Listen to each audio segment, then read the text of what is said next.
Something going wrong. Good evening, everyone, and welcome to Soca TV.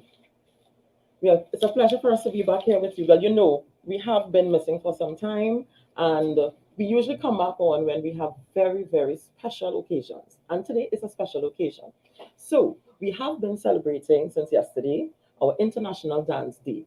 And we here at Soca TV are in support of the SSDEA, which is short for the Secondary Schools Dance Educators Association of Trinidad and Tobago in their celebrations of International Dance Day.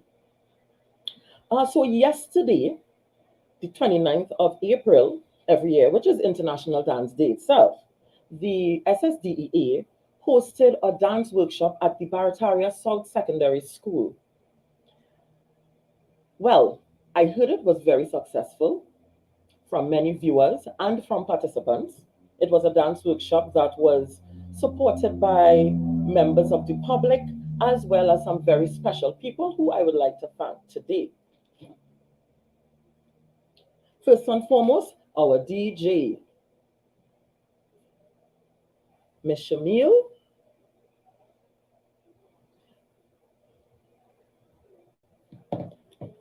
I would also like to thank the IT Technical Officer at the Barataria South Secondary School, Mr. Kervon Jordan. I would also like to thank Mr. Derek Awai, DJMA, and he was the cameraman for yesterday. And we thank you because we got some very, very good shots. All right. And then, of course, Mrs. Allison C. Paul.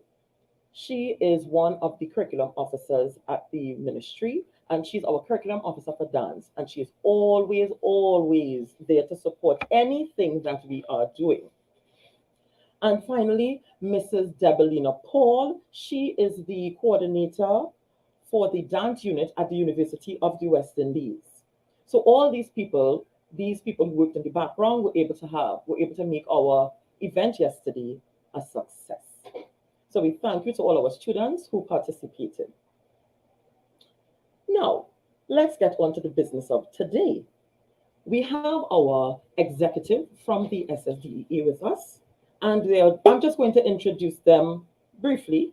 And then we have a special guest as well from the Education Ministry. So I want to start off just by introducing our beloved president, Miss Joanna Charles.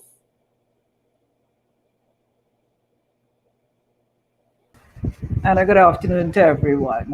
Hello, good day. It's a pleasure for you to be here, and I thank you so much for your hard work in getting all these events ready for our International Dance Day celebrations.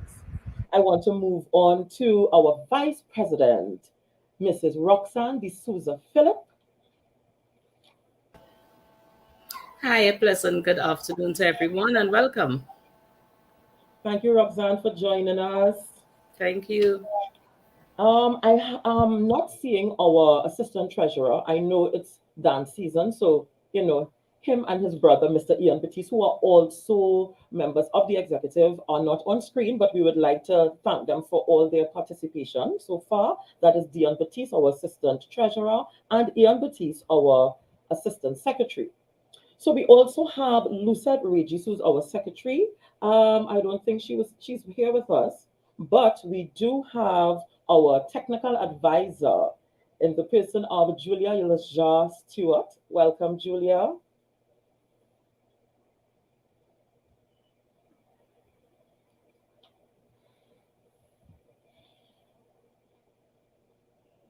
Julia, are you there? Ah, there she is. Good day, Miss Julia, and I love your background. Our SSDEA logo. Julia, you're muted. Not hearing you. I don't think she's here with our technical advisor. Hi, everyone. Welcome, Julia. Okay, so yeah, she's probably just a little delayed. So welcome. Thank you so much for all your participation as well, your hard work for making all our events a success for the International Dancing Celebration. Finally, I have Miss Arlene Frank Collis. Arlene Frank Collis, she is one of our trustees on the executive. Okay, Arlene's probably, yes, she's here. All right, let's see if we can get Arlene on screen. Hear me now? Yes, I'm hearing Yes? you. Okay, good Welcome. afternoon, everyone. I hope you enjoy the presentations today.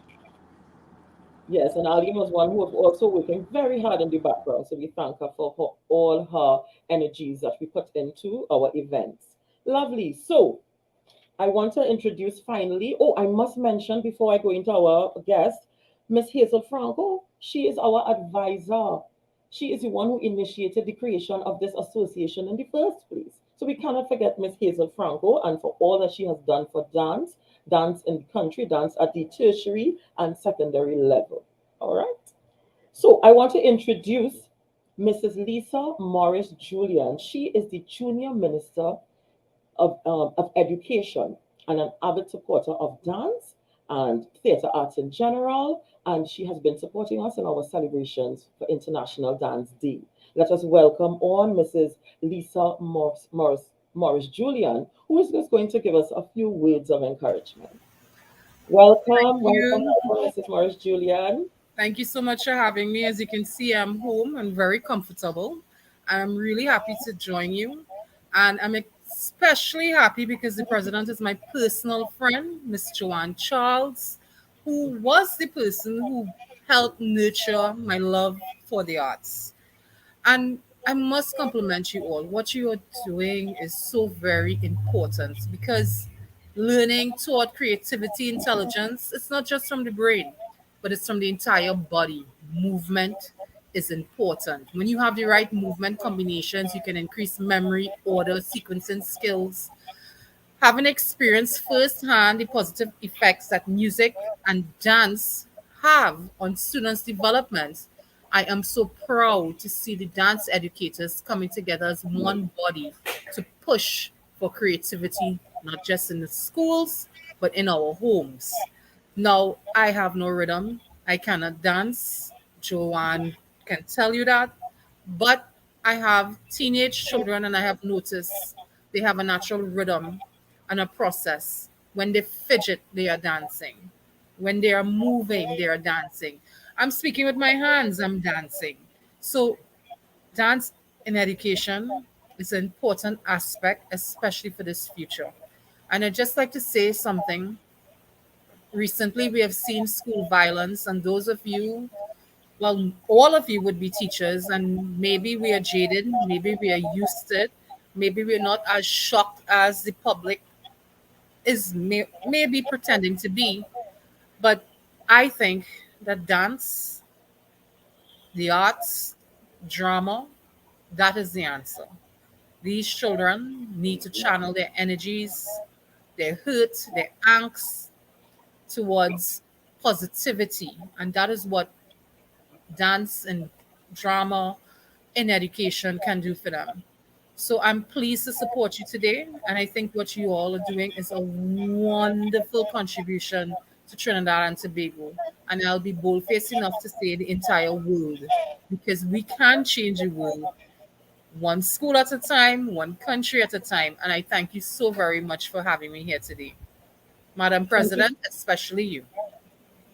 Thank you so much, Mrs. Morris Julian. It was a pleasure to have you here, and it is always a very good feeling when we have the support of the ministry. Yes?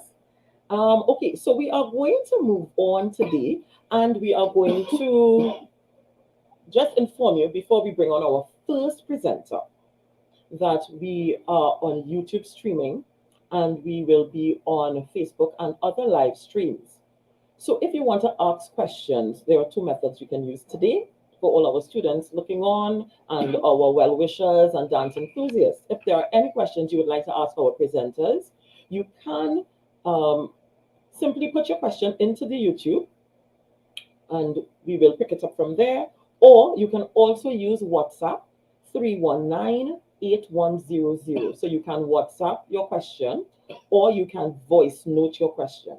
So preferably you can use the WhatsApp 319-8100 to send a voice note of your question. And if you want to text, you can use the YouTube comment section to send your questions. Okay. With all that being said, let's get into the meat of the matter for today. We are here to celebrate with the S.S.D.E.A.T.T Secondary Schools Dance Educators Association of Trinidad and Tobago International Dance Day by hosting our Dance Career Seminar. We know that it is very important for our students and for the general public to understand that dance and theatre arts in general does not only have a few career choices. We have many career choices. And today we are going to bring some presenters who have used their skills to create jobs for themselves and to better our society. So first up, we're going to talk to a choreographer. This is our first career for today.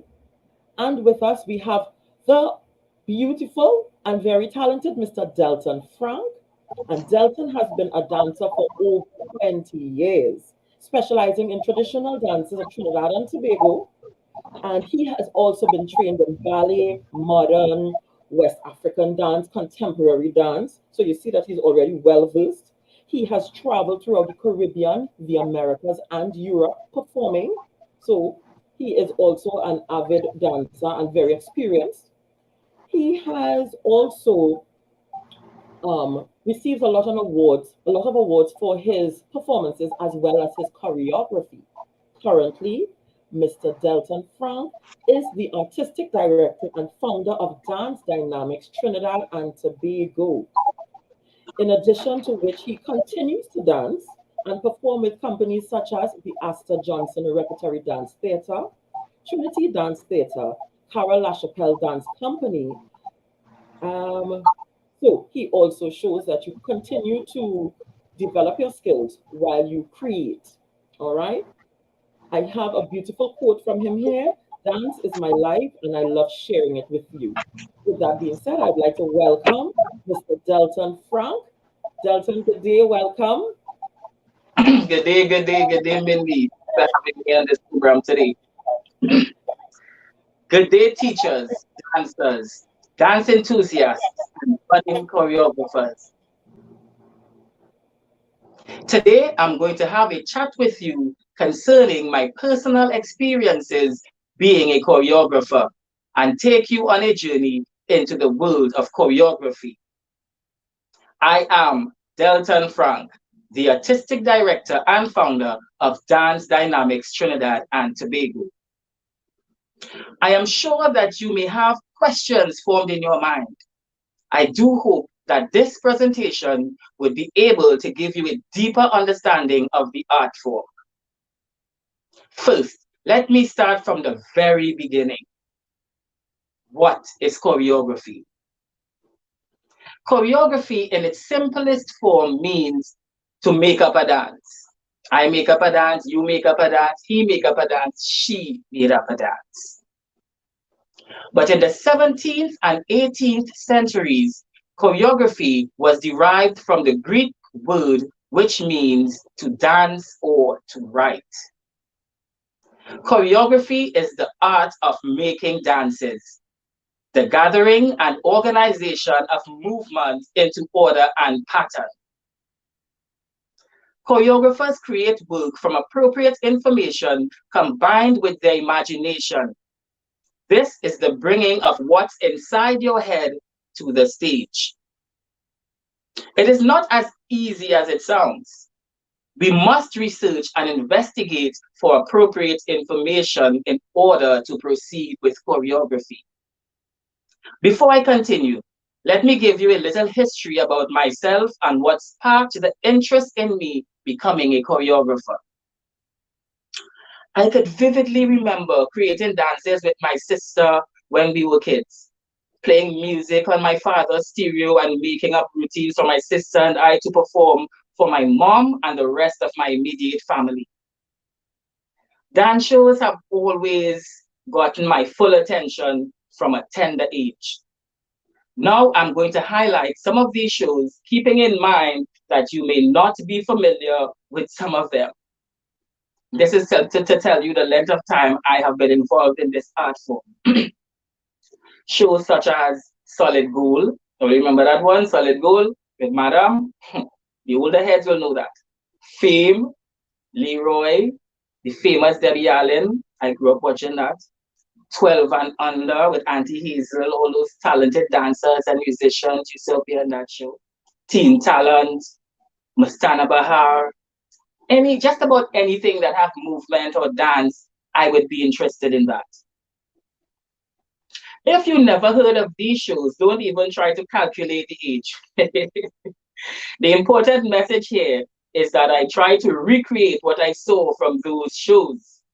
I already started to formulate and line up as a choreographer before I even started dancing professionally. Now, as a professional choreographer, you would be required to create original dance numbers, not recreate someone else's work and take credit. That's plagiarism, and it's unacceptable. You should always try to be original and unique. Choreographers choose reliable, responsible, and dependable dancers for their work. They also decide or are heavily involved in the costuming of their work. When I say this, I mean, for example, you're creating a dance, and I'll just tell you why it's important for you to connect with costume. It's really important. You're doing a piece of choreography, and you have, let's say, in your mind, because your imagination is what you use the most as a choreographer. So you remember that sometimes you create dances and there is no flag, no sticks, no fabric, but we know that it's there, and we know we want it to be there. So we create the movements to go into that line. So your hands are swaying and swinging, and that's the choreography. Costume didn't communicate with you, and you just see costume. So costuming now wouldn't be appropriate, because where is the fabric to swing? And then while they are doing this swinging motion, it does not look right. So it's really important for you to connect with costume. You guys have to communicate. There is no if, no buts, or maybe. It's your vision, your intellectual property, own it. Being a choreographer involves lots of hard work. You need to be well informed through research and experience. Also needed would be a wide range of dance training in various genres. Choreographers may be considered as some of the most brilliant humans on the planet. A choreographer needs to appeal to a target audience. You are not going to choreograph a dance of vulgarity for a church function or a kids event. No, no, no. It would not suit your target audience, and it will send the wrong message. We have been speaking about choreography, and one might think that it only involves dance. Angles, degrees, and numerics fall under math. There's physics, there's biology, there's all of that in dance. Arts and academics go hand in hand. You are also fortunate. You are so fortunate to have theater arts in secondary school today. I wasn't that privileged in my time as a student of the Mucurapo Senior Comprehensive School. We didn't have theater arts at that time. Let me show you a little demonstration about how important it is to kind of have a lot of information. It is extremely important for you to have information. I will sit and do it so you can see me. This basket represents you. This is you. You're just empty right now. You don't have anything where choreography or dance, so anything is in you. It's important for you to take class here. Now you have this one. You went and dance or train here. You have that. You dance and train here. You have that. You go to another place, take a class. You have that in you. You go somewhere else, you take some sort of class or training or perform, you have that in you. Then you have this in you from another place. So now, when it's time for you to choreograph and you're being hired as a choreographer, there's lots of information, lots of things, lots for you to distribute, lots of movement, lots of dance technique and genre. You are well-rounded. So it's always extremely important to gather as much information possible through classes, through training and all of that. Please attend classes. We have heard about choreography And the important question is, what can choreography do for me? Are there any benefits? Great financial rewards. One can actually earn a living right now as a choreographer. Extensive travel locally, regionally, and internationally. You get to travel all over to do when you make a name for yourself. Social networking globally. It is extremely great for social networking. I was very lucky to have some of the best mentors in the world. People like my mother in dance, Dr. Carol LaChapelle. I'm so grateful to Dr. LaChapelle. Miss Noble Douglas, our dance icon. I've learned so much from Noble. She's such a great human. Mr. Stephen Hankey, Mr. Alan Balfour, Mr. Patrick Parson, Mr. Carlton Francis, who is deceased, Mr. Mayuel Cummins, who is also deceased. I feel extremely grateful for the precious time spent with these amazing dance educators and influencers. We have so many remarkable choreographers in Trinidad and Tobago, and I adore and admire all of them. Trinidad has so much, Tobago have so much. I admire all of them. I think they do some fabulous work. And now, let's just take a look at some couple excerpts from dances I've choreographed. I've presented videos, and let's have a look at some of those dances, and then I'll speak on them a bit.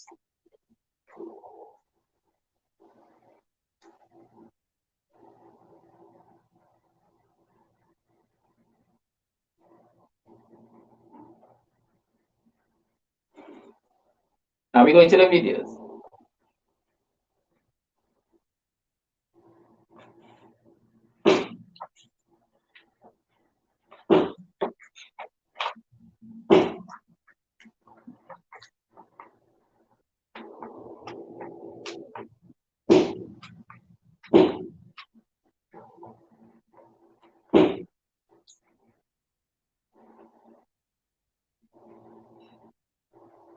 We're having a little time lapse. All right.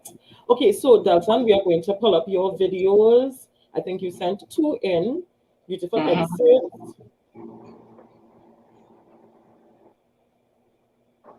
And while we are trying to get the videos running, I want to really thank you for mentioning that anyone who wants to become a choreographer, anybody who's pursuing that as a career, or in general, some people use dance as a hobby, right? You must be well versed in several genres because you never know where you will end up. And of course, it could influence the choreographies that you're going to do, right? I love that you brought in the fact that we have maths and physics and all these other subjects that are involved in dance. It's not just dance and dance technique. Yes, and I love the fact that you brought up the benefits of choreography, which would include social networking. When you get to travel all over the world and you get to meet new people and new cultures, it's not only for a time, but it also benefits you as a person, your personal growth. Yes. So we're gonna have the videos now.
Dalton, would you like us to go into the next video or you want to speak about this one first?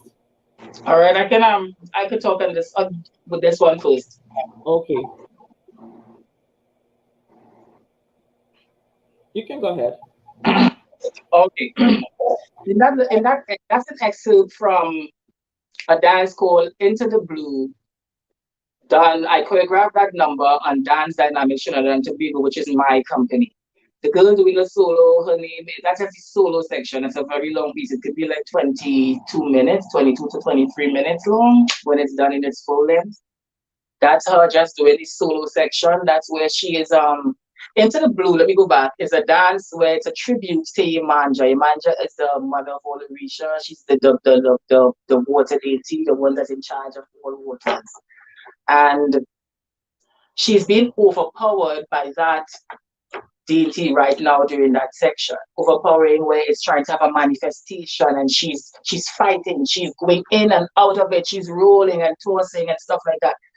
I gathered that information because I am part of Orisha festivities, and I've seen this from a child. I've been involved in that piece from a young age. So I've seen, so then I can put it to the stage. What's in your head? Remember I said that earlier, you put it on stage. And that's a fine example. So can we go to the next piece, please? Thank you.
Nice.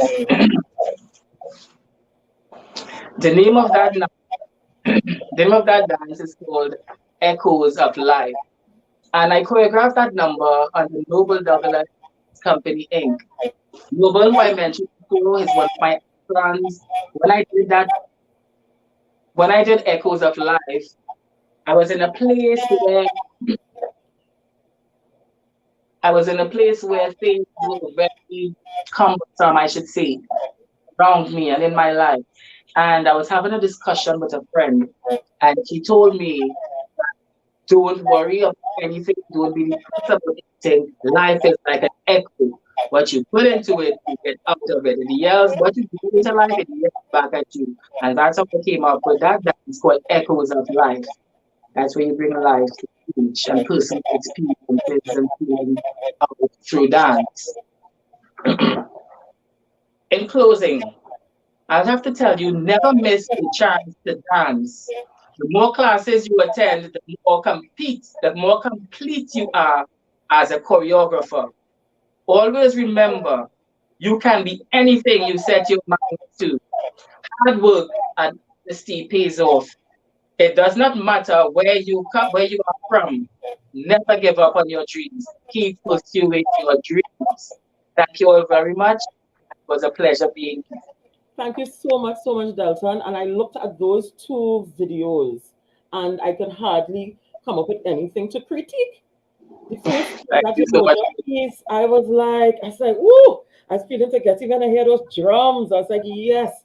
And the dancer, she really embodied the Mhm, characteristics of Yemoja. Really, really nice. And the second piece, well, I love when people dance in unison and the angles. mhm, I looked at the choreography itself. I mean, people think that dance is just the movements, but when you look at the mhm, lighting, the costume, and everything that comes together to make that piece, for me, it mhm. works well in that second piece. Yes, and I appreciate that you continue to work and continue to teach us as younger dancers and choreographers. I just have one quick question for you before you leave us. And I would like to know, what do you think about the quality of choreography that is coming out these days? I know we have different levels of companies, but what do you think generally about the quality of choreography that we are seeing, these days? I think I'm very pleased with a lot of the work that I'm seeing these days. I think we have some really amazing choreographers I mentioned before. We have choreographers taking risks, they're taking chances now. I would just like to advise choreographers to receive more information, be open to collecting more information, widen your vocabulary where movements are concerned. Go to classes here, there, everywhere. Everywhere you think you would want to go, don't be talked out of it. Don't be persuaded not to go somewhere and take a class. Go where you think it benefit you. That's all. We have some amazing choreographers out of Trinidad and Tobago. I appreciate all the work that I'm seeing so far. Thank you so much, Delton. And with that, we want to move on to our second presenter. Delton, we hope you continue to look on at the program, and we really appreciate you sharing your time and talent and information with us. Okay, so we want to move on to our second presenter, and this person is a very beautiful entrepreneur. So yes, you can start business if you are pursuing theater art, dance in particular. We have with us today Ms. Shirma Buick, and she is one of the executive members of the SSDEA. Yes, she is also the PRO. And because she has a dance company, we have asked her to speak a little bit about entrepreneurship. Shirma is a dancer, choreographer, founder and artistic director of the IBIS TNT Performing Company. Um, she is currently a secondary school dance teacher as well, and an avid supporter of the arts. She has been the recipient of the Mervyn Williams Prize for the Best Caribbean Cultural Studies in Festival Project, that is in UE in 2018. And of course, she graduated first class with her BA dance degree at the University of the West Indies. Yes? So we want to invite this daughter of the soil from Superior, according to where you're from. I don't know how you pronounce it. I want to invite the beautiful and talented Miss Shirma Burke to speak with you and share her thoughts on entrepreneurship. Good day, Shirma. Welcome to the Hi, program. hi, Welcome I'm to in. our program because we are SSDEA. Yes.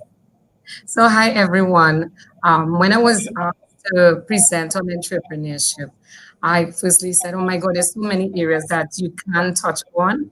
So, today I really just zoned in and focused on just basically the purpose of becoming an entrepreneur, the risk, and the pros to some extent, right? So let me just give you my little backstory first. As Ms. Giles said, and you're right, it depends on which part of the country you're from, you're going to say superior, as in Gulf of Paria, or superior, as how say some people say Gulf of Paria. So it doesn't matter, it's the same place, spelled the same way. So I've been dancing for quite some time, and I never had the desire to become a dance entrepreneur.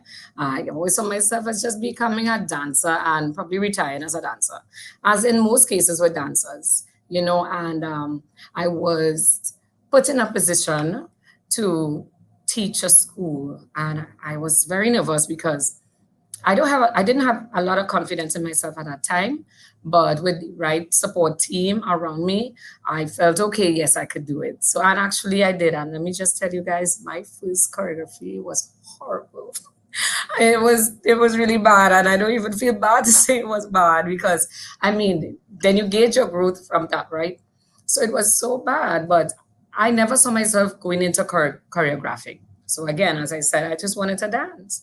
And moving from choreographing, these school programs, Sunfest, Secondary School Dance Festival, and all of those things, even Best Village, they actually help us hone our craft. And then you realize that, hey, I could possibly do more. So again, I came into the secondary school system, but within a private secondary school, firstly, teaching dance a bit, not seeing that I would have been an entrepreneur within dance. The company was birthed from the Holy Faith Convent Pinal with the encouragement of Mr. Keisha Duncan. She believed in me. And from there, the dancers, when they got to upper six, they were like, what are we going to do after this Sandfest? We have no more Sandfest because we'll be out of school.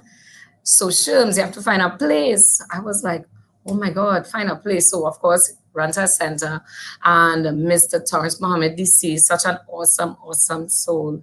He encouraged me to come to Creative Arts Center. And he said, just come and dance. And it is easy on the air when you hear just come and dance. But when it's really time to start to keep persons interested and earn, because the main purpose of becoming an entrepreneur is to earn. It's to not be in a position where you're just doing dance and you're not making anything to support you.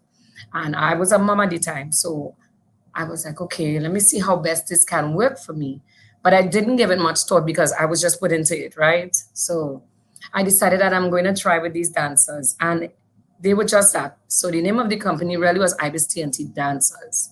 And a very good friend of mine, Mr. Arthur Lewis, I started talking to him because the dancers, I mean, we dance for Queen shows and all of these shows that will really give you scrums. And it depends on the country your company's in or where you're located. That's exactly what you're going to get.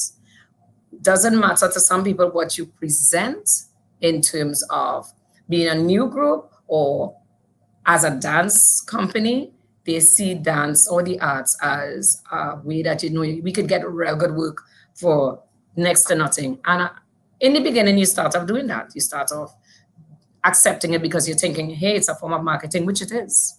Because remember, an entrepreneur is a person who sets up a business by taking a financial risk and hope for profit. So you're just hopeful. So the more you market yourself, you're hoping that the return eventually will come in and you'll be able to be a success, which it is really a lot of hard work. So we moved on from that. And Mr. Lewis and I had a lot of discussions because that's another thing. Try to make your company unique. Try to make your company unique in that you're not going to be a copy of someone else's. It's kind of like dance choreography, which Mr. Frank mentioned.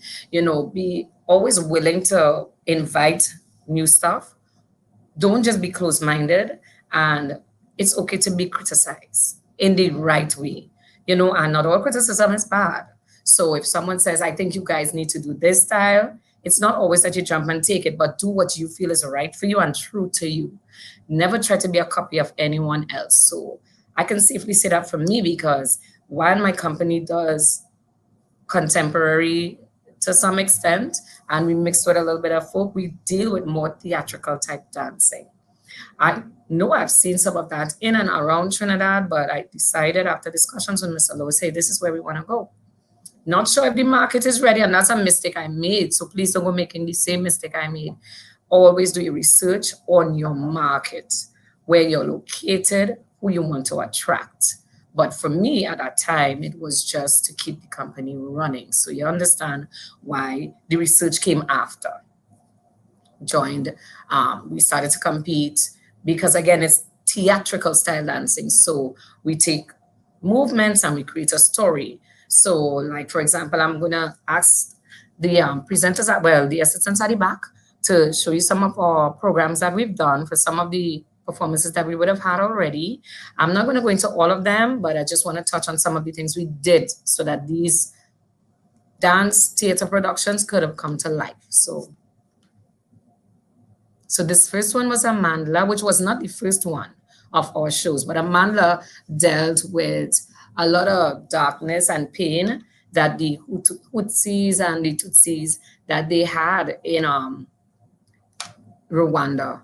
It was really, really tough to even go through this. But to be honest, because my background experience in dance choreographing, I had about 20-something pieces to choreograph in this with, of course, assistance from other choreographers. Now, again, don't be afraid to reach out for assistance. It's never a bad thing because one, you're exposing your dance company to new work and a different teaching skill.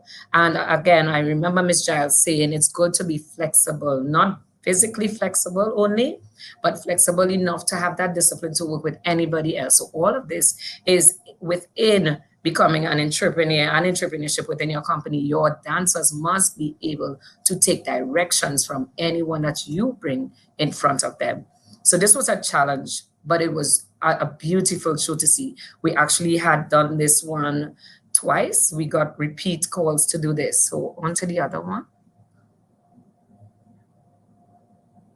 Right, this, oh my God, this show evolved. This is me. So this me would have had about 4 different sorts of changes within it. So the first one would have been in 2012, 10, I think, or 11, somewhere around there. But the cast would have changed to some extent too. And that's another thing when you have your company, be mindful that your dancers who would have started with you, you may have some that would remain, but your dancers tend to change. So it's always good to have a new intake often as you can, because one of the things is, because I told you guys that this was naturally just a dance company. We would partner with another boys group, but that boys group was a hip hop group. Strange enough, they teamed up with us and they remained, and they were the guys for all of the girls in convent, as a team to dance. So it created a really nice synergy, and we would have gotten the work done really well. Strangely, again, fun fact about IBIS, because we just started being a dance company, they got really serious about theater and acting. Do not limit your company, but again, depending on the type of company that you're presenting, that you want to own, don't limit your dancers to just dance, because I believe strongly that once dancers are on a stage space, they should be able to, they must have theater experience. So your dance company, although it's a company, you should expose them to different genres of dance. You should expose them to theater. Knowing the stage is really important. Not only being able to dance, learning about the stage space, learning about lighting, learning about all of these things. And you would be surprised how many dancers came out from my company and even some of my teachings, and they went on to study dance and started their companies as well. And the other one.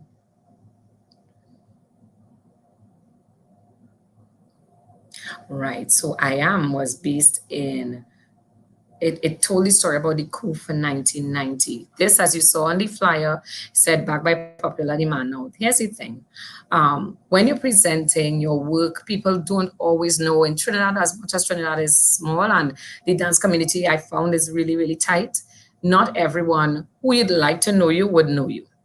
So always ensure that whatever you present on a flyer, on a website, even within an ad, please ensure that it's professionally done. It is attractive and true to what you are advertising, because you don't want to falsely advertise something, and then when the persons come to visit and view your performance, they realize that it is falsely advertised. You're going to lose clients. And what happens when we lose clients? We lose money. We lose people's interest. And again, I want to stress on this. You are the person that's taking the risk. So always try to make sure that everything that you do is attractive, that it's going to bring in new clients and new support, whether or not it's a big company. And sometimes, a lot of times, we rely on the bigger corporate companies to assist, because it's really difficult sometimes, especially in this COVID period, where you're going to try and you want to try and get funding. The arts are always, and I say this without feeling any type of way, the arts are always left in the back. So because, I can't say for the other islands, but I know for Trinidad and Tobago, especially when you're in the arts, you always have to try and beg here and hold a car wash and do that, and nothing is wrong with that, because everybody, we need to start somewhere.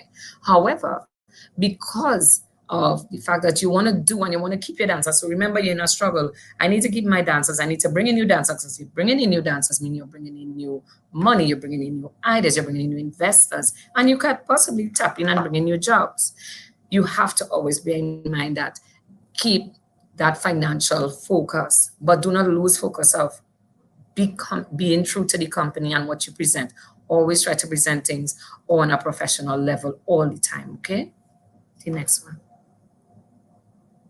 So Ubuntu, this is a show that we did as a fundraiser. Unfortunately, this show, so while the others would have scored really big, this was the second one that we had. The first Ubuntu was a fundraiser and it did really well. So this one in particular, the ban of COVID it was just lifted, and the turnout wasn't that great at all. But remember, it's a risk. And most times when these things are a risk, it is what it says, a risk. So you make or you break. But because you break once or even twice or three times, that doesn't mean you should quit. Remember that it's the perseverance and the ability to just get up and dust off and go again is what's going to make you stronger. Okay, and when your members see that, they're going to also be encouraged to do better and to assist, Um, guys, again, the financial risk is so high in this, but don't be daunted or don't think for any 1 minute that because it sounds high means that it's not possible. It is quite possible. Again, like I want to mention, doing fundraisers, but it's a really good thing that some people say no to sometimes, volunteering. Volunteering is really key. Volunteering at church have a function, you can volunteer. Your little area that you're in or the center that you're a part of, they are having a tea party or a fashion show. It's nice to volunteer. Trust me, I tell you, you never know who's in the audience who's going to take a liking to what you are doing, and they would be willing to invest. And that's what you want because, again, in order for anything to exist, that financial background must be there, that support must be there. Note that when you're having opening your company or launching it, always make sure everything is done really nice and professional. Professionalism is key. Professionalism is always key because again, we are Caribbean people and I say that we eat with our eyes. We like things to look pretty. We like things to sit in it. When we view the arts, we look at it from, we visual. And if it's inviting and it's beautifully done, it doesn't matter or the quality doesn't always matter with the venue, but once it is done right, you're going to find people coming and reaching out to you. Okay? Now, because of COVID, a lot of things became unpredictable. Theater spaces were shut down. Dancers lost interest because every time you're getting to come back out there, you can only gather in a small amount. And that became really, really difficult for the dance company to survive. There are a lot of dance companies to date really struggled with them just give up. So before you give up, try or don't be afraid to try new things. You have social media. So you wanna try social media. Oh, I see your question. So I'm going to answer that after. Okay, Anderson? So you want to try social media. Never ever see social media as, oh my God, that's too advanced for me. Here's the thing. When you have a company and you want to make sure that it's run right, don't run it by yourself. Do not try to be that micromanager. Don't run it by yourself. Delegate work so that sometimes there are things that you may not see in someone in your company and they may have the idea to say, hey, Shima, I'm going to do this. Or hey, Mindy, I'm going to do this. You focus on that. It's always because you're going to find yourself tired. You're going to find yourself not liking what you do. And the whole purpose of wanting to have a dance company is to love what you do every day. There's nothing better than waking up in the morning and going to work and it doesn't feel like work. It is beautiful. So we all going to love that once you have that. So even if you're at a loss, pick yourself back up and go again. Okay, so social media is key. Now there are so many different social media platforms that you can use.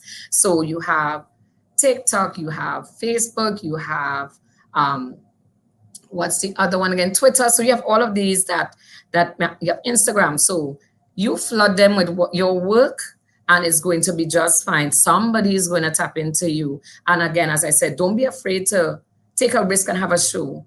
Nothing is wrong with that. Okay. Now, guys, remember while doing that, your reputation is what sells your company. Reputation is key. If you have a good reputation, we know that good reputation is going to sell you without you even speaking, right? But if your reputation is one that's not right, it doesn't sound good. When people hear your name, they jump as though they, something by them. Be mindful of that because then you're going to lose interest. And when you lose people's interest, that means that you are not going to make any money and no one is going to pump anything into you and support you. So sometimes I've seen where like for Soca Mona, for some of us, I've seen where artists become, or stage managers, all of these people become very mean and nasty. And then you wonder, oh my God, I don't want to work for you again. Huh? Oh gosh, no. You are your company. Your team represents your brand and your brand is key. So when you have someone or persons within your team that is off, or they're not able to sell your company the way you are, become a team player, you're going to have a problem, because you're going to have people say, nah, I like them, but you see that word but? It could be a good or it could be a bad. I like them, but I just find that, no, you don't want that. Whether or not you are at fault, and I say this, and I know I'm a person that I do that, if I'm at fault, I'm never too big to say, listen, I apologize. It's okay. You know what? When you're having a next performance, we're going to do one for free for you. It's okay. Or here's what, you don't have to pay us everything. You could pay us part. Try to always get there on time. Again, you are your brand. Conduct yourself in the right manner. That is so important when you are about to perform. Please do not go and you're waving to this one and you're running across and you're doing this and that, and your dancers don't know how to speak. They don't know how to take directive from the stage manager, or even when they get to the performance, because not every performance you're going to be able to go. So that's why I said delegate. So you must have a proper team that we have a performance in Central Bank. This is where we at. And I'm going here, Colleen, you're in charge, or Nicolette, you're in charge of meeting the manager and taking it. Do not send someone who's going to embarrass you. Okay, that is key, because again, it is not something that is done on paper. You're not writing an essay and you're sending it to be published. You are your brand. So be mindful of how you carry about yourself and your members as well. The stage is not exactly character is everything, Shanika. That's correct. You don't want at any point in time you have your brand, your representatives out there, and it's iffy. It's not like the staging proper. Okay, no problem. Try to make it work, but if there are little things, there are ways to tell the persons that are in charge there. Listen, I'm not too pleased with how that is. Could you just address that for me?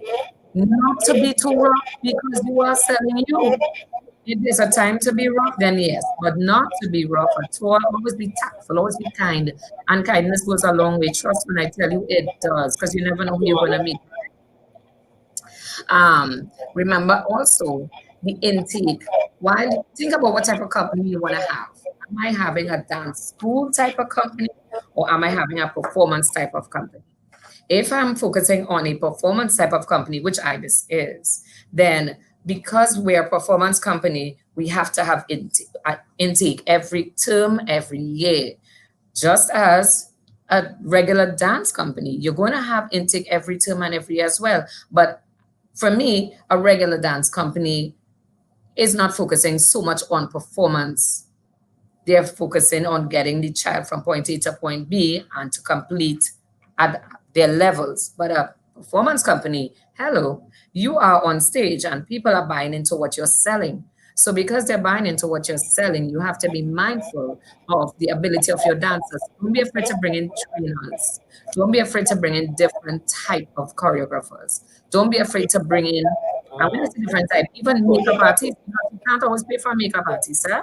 Sometimes you want to save a little bit. So if you give the dancers that skill, they are going to save you money. So you have to put all the money in the beginning to train them. But when you give them that skill of being able to put on their makeup for themselves, you save time, save money, and you save lives. Trust me, I tell you, because they're going to save you all of that. And then remember again, you are to earn. You want to lose. Although you may lose, we know it happens, but you are going to earn, okay? So you have to, yes. Hi. Hi.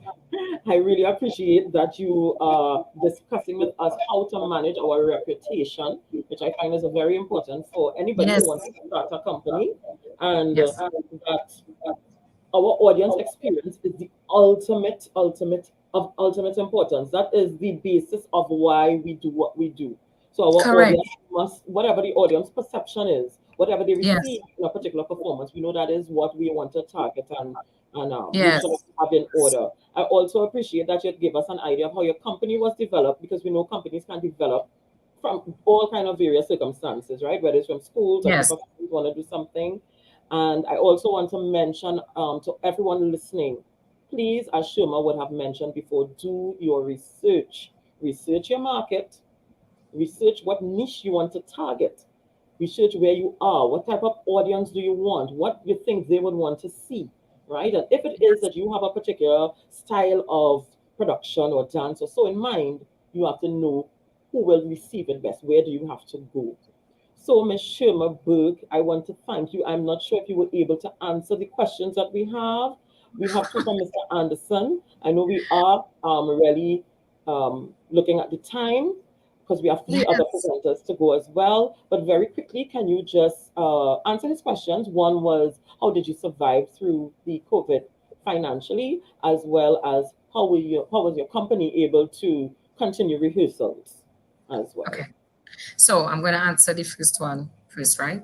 So with COVID, it was really tough. But here's the thing, because there's so many different dance competitors out there where companies are concerned, sometimes it's okay Watch your to be mic. inspired by another company's You're not screaming. approach. So a lot of companies started plugging in work on social media, which was good. It kept them afloat. So what we did, now I don't like to say, to be honest, we survived well. We're now coming back up, and this is truthful, because COVID hit a lot of us hard. So when we came back out, or when we had the opportunity to perform on a social media event. Because a lot of groups had social media stuff, a lot of artists plugging their stuff on um, Instagram and Facebook and all of these things, right? We jumped at the opportunity. So don't get despondent and feel like, oh my God, this is the end and I can't be physical, so nothing's going to happen for us. No, take a risk, jump at the opportunity. Because Coco Festival, we participated, I think it was 2020, and that's when COVID was at one of its all-time Yeah. highest. And we took a risk and we were chosen, and the companies that were seen. So it says that, hey, they're still working. They're not there, they're not done. And then we'd always advertise stuff. The Ubuntu show, which you saw earlier, the flyer, that flyer came in, as I told you, that show, we pushed for that show to happen because they just opened the theater spaces 50-50. As I said, it was a loss, but it was a loss financially, but it was not a loss because we decided that, hey, people are interested in us and they saw us. So at the end of it all, you're seen. I got a lot of messages where a person said, um, I would have come and I would have supported, but I'm still a little paranoid about COVID. So their interest was there. So don't see it as a negative at all, okay? And Thank keep you. pushing. Keep pushing. And Yeah. what's the other question? We have we have one quickly from Terry Springer. I'm going to give you 1 minute from Sorry, Terry. guys. Oh my God. Yes, 1 minute. We have your dancers employed with your company. In other words, do they receive a weekly or monthly salary? And I if saw not, it. So let me yes, get to it one time. usually for Okay, so Canada. Terry, that's a really, really long, good question, but I like it either way. My dancers One are minute. employed with the company. Yes, they are, but the thing is, we are not a company that have a lot of financial backing to be able to pay them every month like a salary. So they get paid for most performances at times. But the fact is that they are employed outside of it and they do it because they love it. I don't like to be that guy or that one to say, hey, they do it because they love it and I keep them going. So we have incentives and that's why we keep dancing because they keep asking for it back. They can't receive a weekly salary because, again, financially, we don't have a lot that support. Sorry to sound so, but Trinidad, it is tough. And when it comes to being able to pay a dancer, you'd always love to do that. And we're working our way to get that done, but simply because of the financial constraints that do exist with the economy, and even before that, it is really tough. But it is something that we definitely look into. And attendance, how do I deal with attendance? So attendance, because there was a dispute or a division where the vaccinated versus the unvaccinated, and I say that because that's really what was happening. We Yeah. had a hybrid class. So we had dancers at home, unvaccinated, and dancers in the studio, vaccinated, and they all tune in at the same time. So Okay. you did not omit all of the others that were not there feel as though they were left out. The ones that were there still. And then you had others that came in when they opened the floor, and the availability of dancers. Dancers availability, well, because we normally partner with a particular group of persons, it is now coming back. So the dancers availability, dancers, they go, IBIS dancers, they go out and they workshop with other groups. They perform with other groups, but they come back home, which is good because it means that the company has something for them to come back to. But at any point in time, persons do ask, are your dancers available for this? Are your dancers available for that? And if you're talking about rehearsals, well, it's still now growing. It's coming back because we had over 50 dancers, and now we're coming back slowly but surely. That was another question, Terry. Must be you. Thank you so much, Shuma. We really appreciate it. We know we have a Welcome. lot to say in a very, very short time. Yes, it's We a lot, all but dance for the guys, love of it. We can't always pay everybody, but we really appreciate when people do charity shows. And when, well, all of us who are performing with different companies, once we are able to pay, we do, yes, right? And we continue correct. to encourage others to do that. We want to move on very quickly because we have three other presenters. We have up next Mr. Leslie Nathaniel, and he is our technical director today, and he is going to give us some more information into his field. He has over 20 years experience in the entertainment industry in Trinidad and Tobago. He's a graduate of the University of the West Indies with a double major in theatre arts and carnival studies, first class honors, mind you. And Leslie is currently employed as the stage manager of SAPA, which is the Southern Academy for the Performing Arts, with experience ranging from carnival events to professional theatrical productions. Let us welcome Mr. Leslie Nathaniel to give us some insight into his area of work. Leslie, welcome. Thank you very much. Welcome to Soca TV. Welcome to S.S.D.E.A.T.T Dance Career Seminar.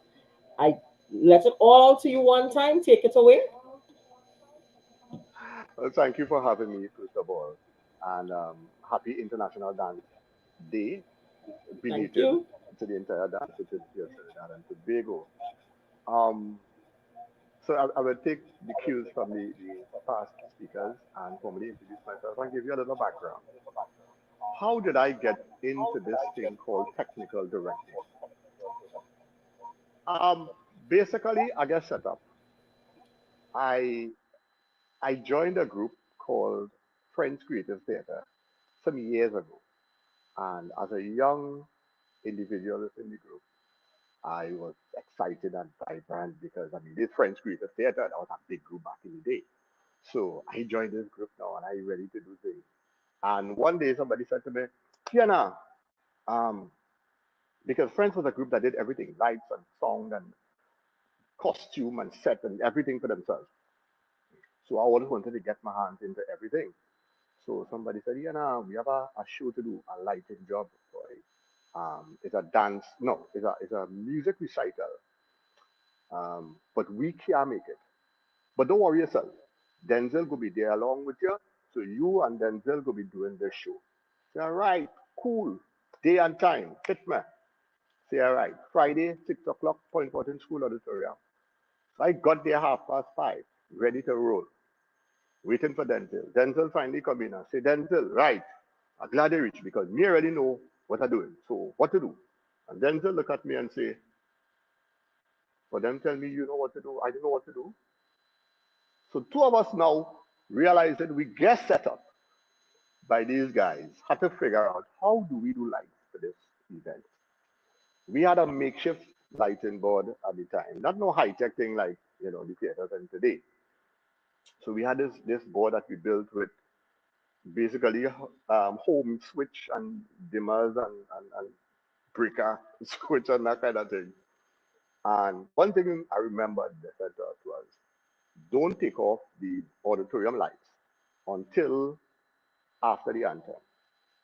All right, cool. So I said, well, Denzel, you go down by where the switch for the auditorium lights are. I go stay on the board. And when the anthem finish, turn off the light and we go start to operate. Anthem sang, anthem finished. Please gone black. I can't see nothing. I don't know what to do. Start to panic. Just start to turn switch, flick on switch, flick off switch. People watching me like, what is little boy madness he doing?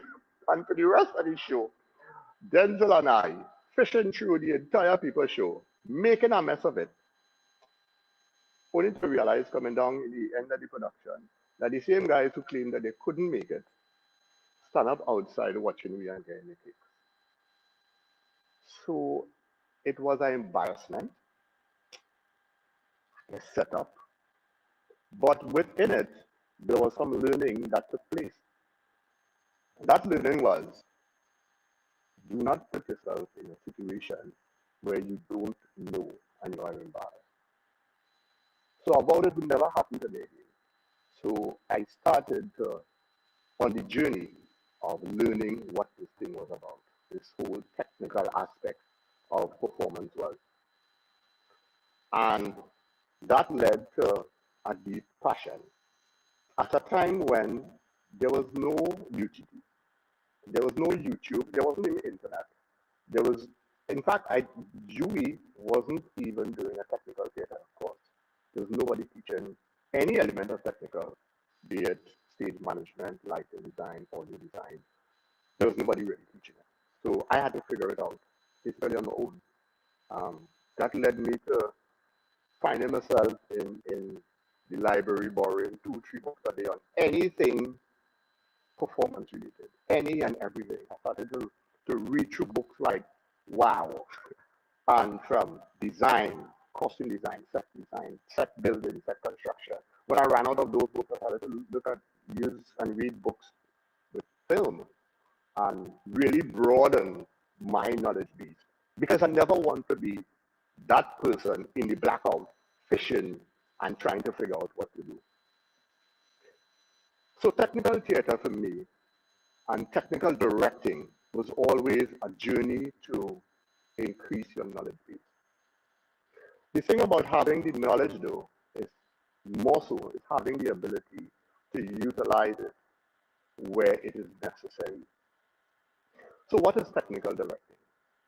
Essentially, technical directing is utilizing the tools provided to you, lights, sound, set, special effects, and other elements to enhance a production. Notice the word I'm using. It's to enhance a production.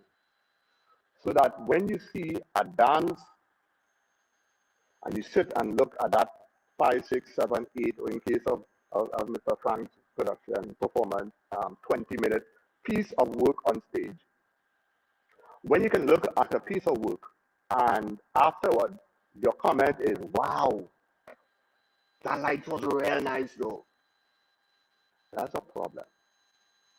Because what happened in that instance was the light taking the lead and showing itself up and not necessarily supporting the dance, supporting the piece, right?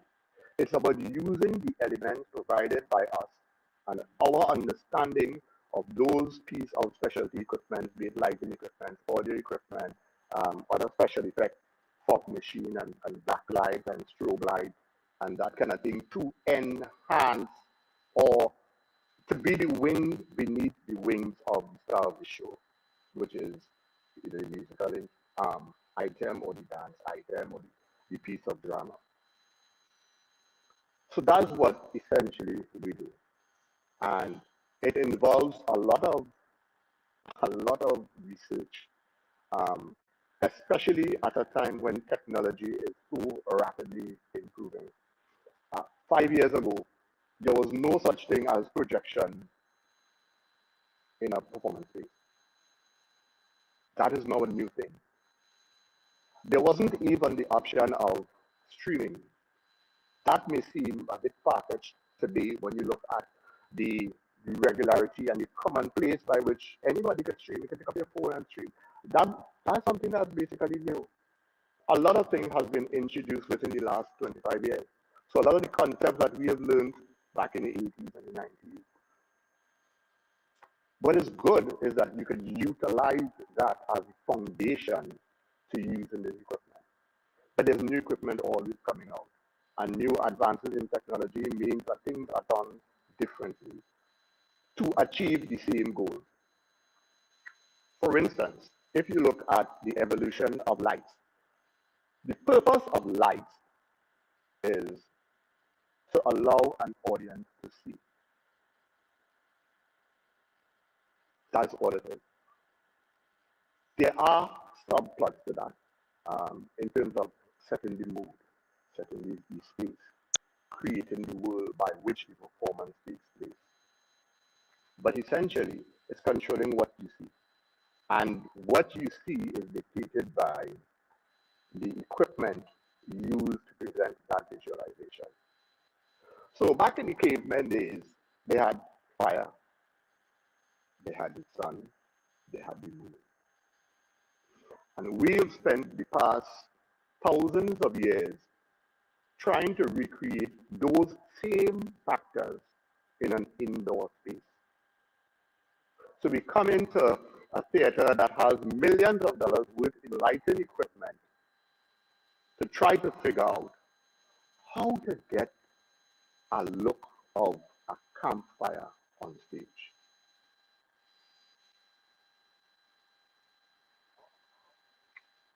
Technology, however, can only go so far. The limits by which we can use technology, however, is really cloaked in your mind. The first point of presenting something on stage is understanding what needs to be seen, what needs to be heard, what needs to be felt, what needs to be understood. So essentially, what I'm saying is technical directing is not about lights or sound or costuming or effects. It's not even about makeup or special effects or gobo or projection or flying in and flying out and transition. No. Technical directing is not about that. Technical directing is about seeing, interpreting, understanding, feeling, expressing. And I'll repeat that. Technical directing is not about lights, sound, stage, movement, flying, special effects. It's about seeing, understanding, interpreting, expressing, and relaying. Lights, the stage, the sound, all those other elements are tools by which we get the job done. And the job is to take a choreographer or a director's vision and present it to an audience. So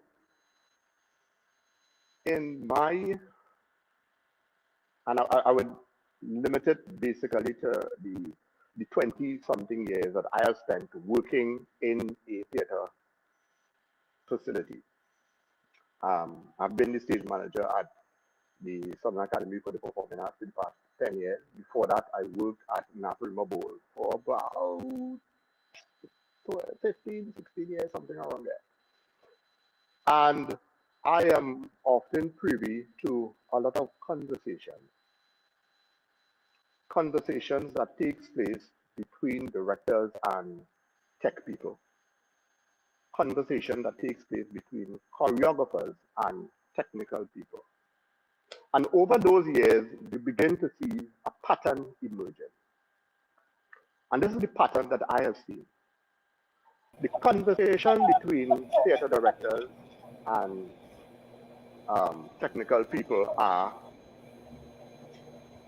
my play is set in this space. This scene is about this. This is the mood of the piece. The conversations I hear between choreographers and tech people, however, are, well, my costumes is yellow and blue, and all they have black light. Yeah, I want black light, and it's strobe thing. I want a strobe thing. Those are two different things. What you are asking for is spectacle. But the question is, what does that do for the understanding piece that you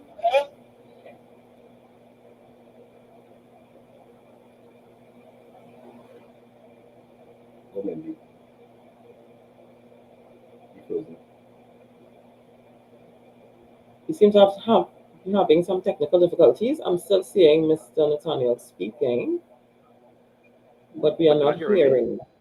Okay, we're now hearing you. Yes, we're now hearing you again. All right. Right. So let me backtrack a little bit. So the conversation between choreographers and tech people need to change. They need, we all need to understand what is the purpose of having tech support? What is the purpose of having lights and sound and all the other elements? And I would pull back to a lovely piece I worked on with IBIS IBC dancers, sorry, which was Amandla. One of the most technically challenging productions I have ever had the opportunity to be part of. Because in that show, it utilized both recorded video with live performance, with projection and light and sound, and scene flying in and out, set coming in and out, and having a smooth transition for everything. So there was a particular sequence of action where we had a gentleman accept a plane ticket, take a vehicle, get to an airport, fly overseas, landed in Kigali International Airport, came out of the airport, got in another vehicle, drove through a wide savanna with animals passing by to get to his final destination. And the only piece of prop that was used was two boxes, one podium, and Shuma, correct me, one bench. And that was the entire thing.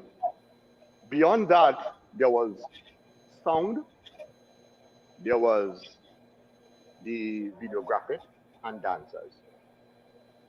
But at the end of the day, what people remember the most about that was, wow, that was a powerful dance piece.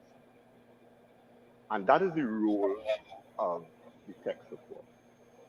The audience knew exactly what was happening at all times. They knew when we were in Trinidad, when we left Trinidad, when we board the plane, when we jump off in Kigali, when we take that journey through the savannah, and when we got to the final destination, without us even saying anything to them. They knew that. There was no speech in there. It was just movement, sound, lights. And that is the strength of, and that is where you find is a good marry between the creative and the technical. And the technical understanding their role as the supporting act and allow the star of the show to shine. Yes. That's our responsibility. Anybody tell you any different? Anybody tell you, nah, it's about the lights?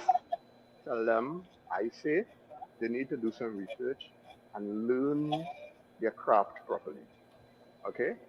So the conversation that we need to start having with choreographers is not make it look nice. No.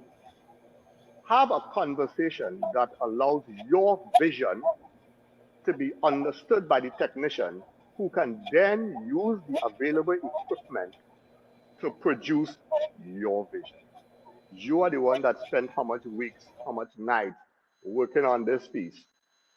Don't just take it and put it there now for spectacle purposes only. I've seen some amazing dance numbers spoiled by poor lighting, poor song, and not an understanding. What the audience get is a spectacle and not a true story. I think dance, like drama, tells a story that is set in a time, in a space, and has a particular mood. Tech is there to support that mood. I suggest you utilize it, right? Perfect. If there's any question, Thank we you had so much. technical I'm seeing difficulties that we here, have some comments from right? Miss Ellen Williams, and we're so happy to have her here. Yes, she's saying too that the conversation um, needs to improve, and it will improve by everybody's having knowledge of what they want. Yes, and I'm very And, glad that and, you and brought that up is the it. point of um, utilizing your knowledge when it is necessary. It's not your show for you to take over the choreographers and the director's Yes. situation. And very importantly, as you mentioned, you all are there to enhance the performance and not overshadow. You are there to support. And I think that is one of That's the right. main points we will take away from you. But Leslie, I want to tell you that, of course, the time is too short for us to have a proper detailed conversation about exactly what you do. So I'm thinking that we may have to have another session, specifically with you, to go into a little more Yeah. detail. So keep that to the back of your head, and we will be getting back to you. I also love your color of your background. I love the orange. Oh, I'm actually in the dance studio of Sapphire. Oh, well, thank you. We're doing And it right. we were always saying that the color orange is what encourages you to dance. So I think you chose the perfect color for your studio. Yes, I want to thank you very much for Because it's the joining color us of energy today. and vibrant. Yes, we are. I want to thank you very much for It's a joining us pleasure. today.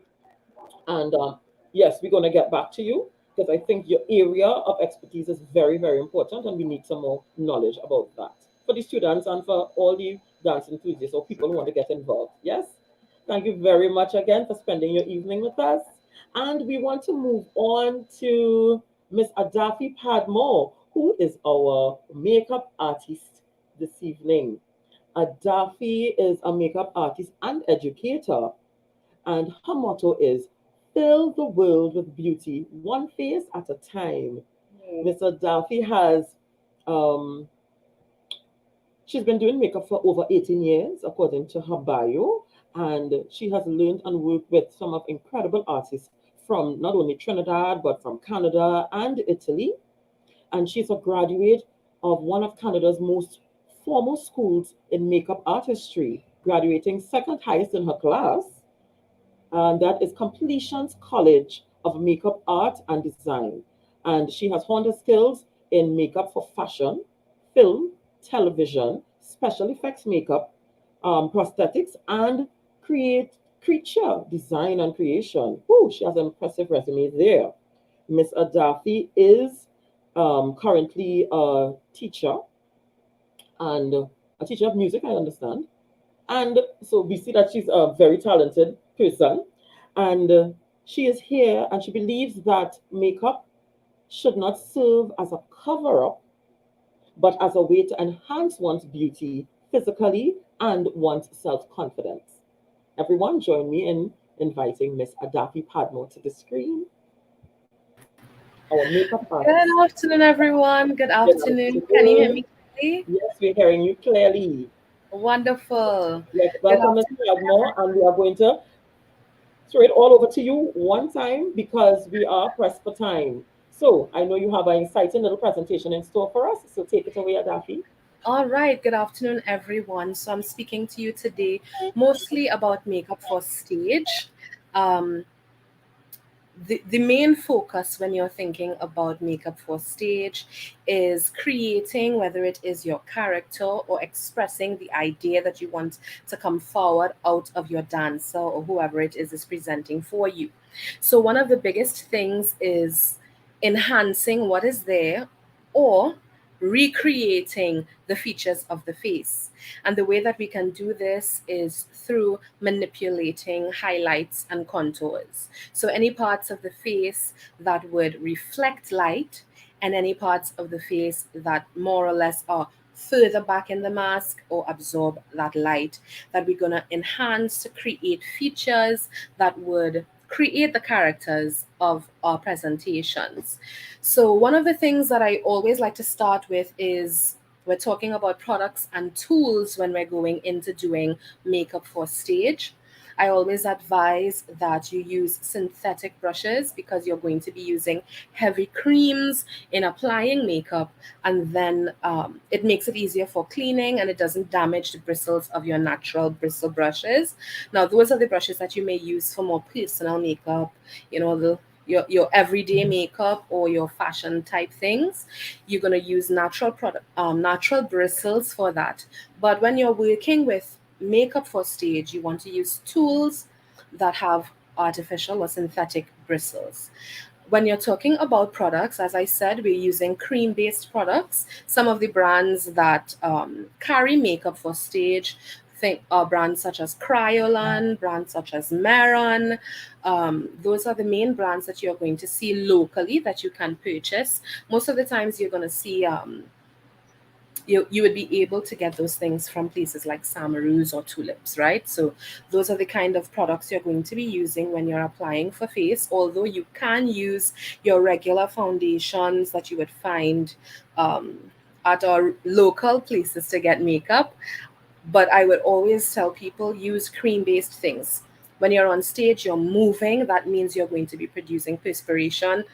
You don't want any kind of product that is water based because your sweat is going to break that up and it's going to move. So if you're using things that are cream based or oil based, face paints, those things can last a little longer underneath the lights and the movement, sweat, and adrenaline that's happening during a presentation, whether it is theatrical or dance.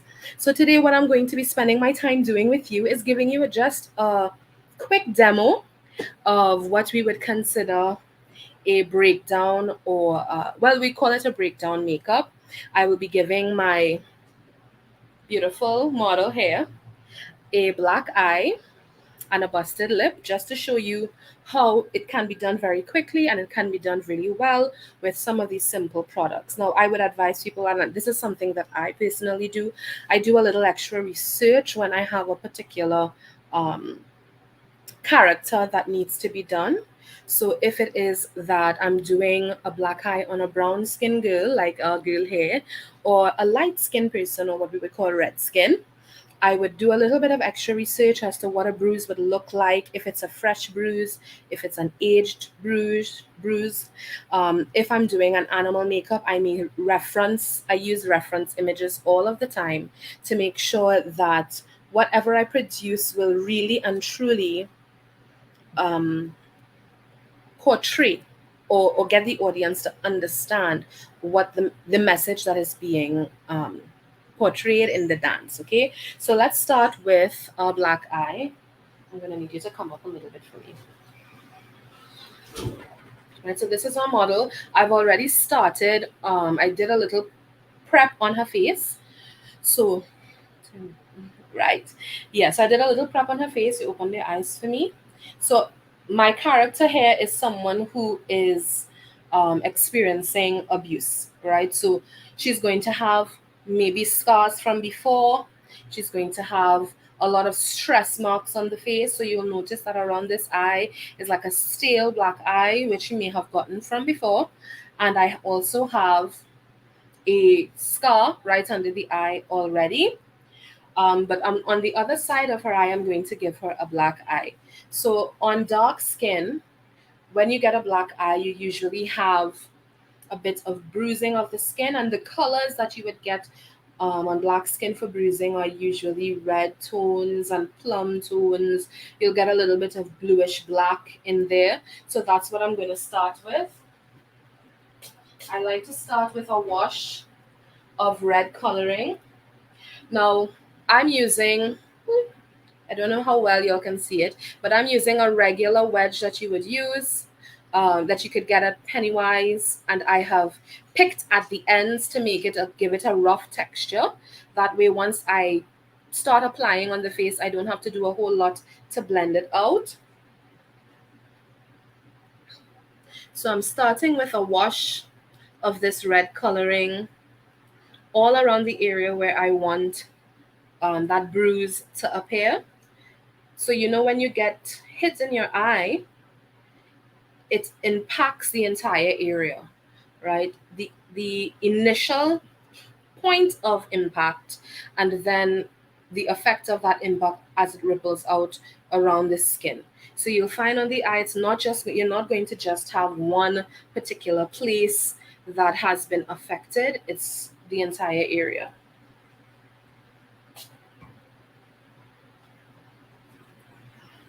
So I really want this black eye to be seen all the way at the back of the auditorium, and whether it is at Napa or Naparima Bowl or Napa and South, you really want that the person all the way at the back of the auditorium can see it. So you need those colors to be bright and vibrant so that you can really identify that this is a black eye.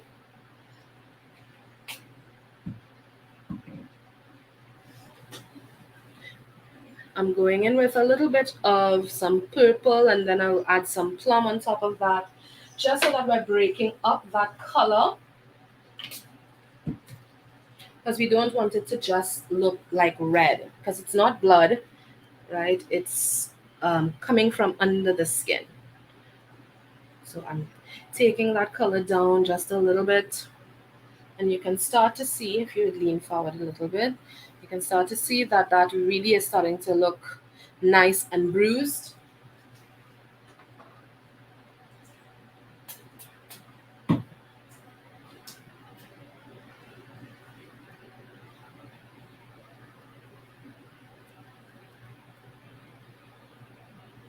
Now, once I have my wash of color, I can go in with a small detail brush and start to get some of the areas of the eye that need to be deepened. So she would be a stressed out person, she's probably going to be dealing with a lot on a daily basis. So I'm going into the areas of the eye where you would see that stress on a regular basis. So in the sink of the socket, all the way from underneath and all the way up to the brow, so that I can deepen that area and emphasize that this eye has been bruised. When I emphasize those contoured parts of the eye, it makes the other parts, the highlighted areas of the eye, stand out even more and adds to the illusion that the eye is swollen. So I've gone in, open and look to the camera. I've gone in and created some depth there. I'm taking that color just a little bit across the lash line, sweeping it, because again, she's stressed, she's not sleeping, she's not eating. Open and look up to the ceiling for me. Notice I am not pulling at her face, I'm not pulling at her eyes. I'm asking her to look up, look across. All of these things are just little things that you do because you don't want to affect your actor's face too much. A little bit about when you're applying makeup, particularly for someone who's going on stage, you don't want to distract that person from getting into character. Your aim is to assist in creating the character and helping your dancer to get into character as well. So you want to make sure that even though you're applying the makeup, you are sensitive to what they need at that point in time. Do they need you to be quiet? Do they need you to chat with them to help them to relax? All of that is a part of the process.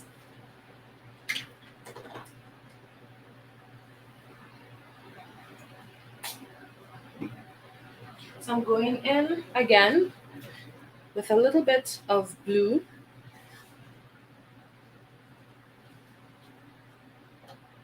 which I will darken slightly. My blue is a little bright.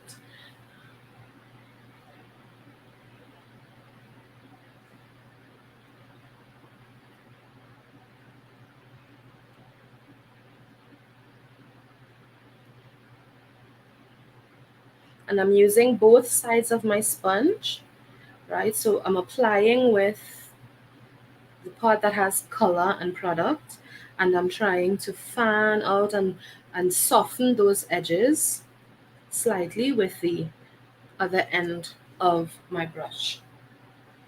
Sponge, sorry.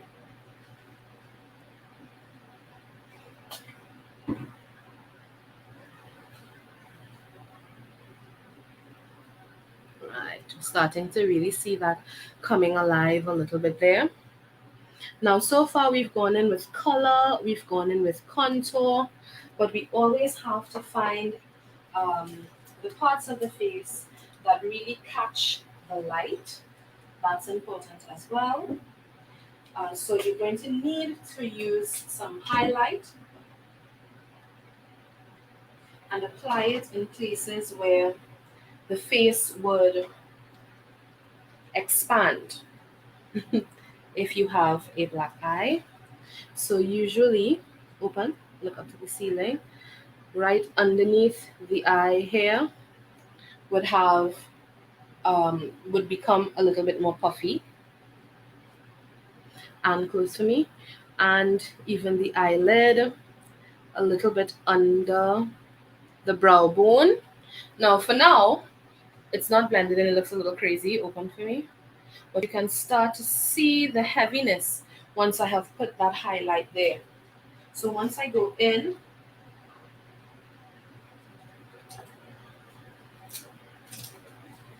with a brush and blend that out a little bit into the rest of what's happening.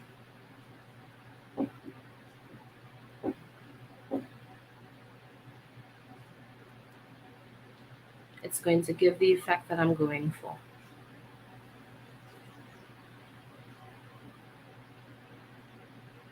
Open for me. So now you can really see those areas, look up, sort of jumping out at you. Sorry, look up again.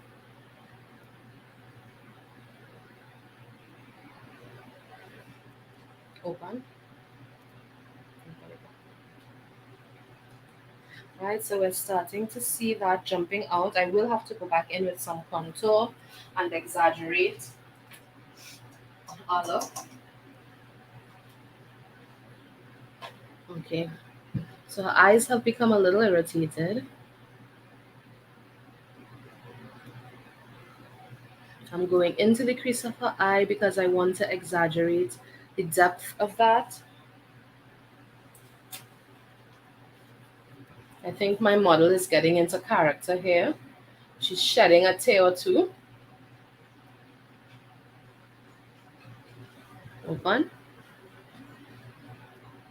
Look out for me. I really try not to put my hands too much on the face. Alright, so you can see now that that eye is really compacted. I'm hoping that the coloring in this room is really showing up the way that we can see it here in person. But we really have a nice bruise around that eye. And this can be enhanced with the use of fake blood as well, because you'll find that when you hit someone, sometimes, especially if you damage any kind of capillaries and stuff like that, you'll get a little spray of blood, or if you break the skin, you're going to get blood. And it's very easy to apply blood. You can make blood yourself using cornstarch and red food coloring. You can put a little bit of coffee in there to mix it up to give it some depth in the color, and corn syrup. So once you mix all of those things together, you can make your own fake blood that looks quite realistic. I'm not using that today. I'm using fake blood that dries. It's called Fleet Street Blood Works, and this blood is a drying blood. Cool. And this color that I'm going with is fresh because my bruise is not an aged bruise. And I will be applying it with a spatula.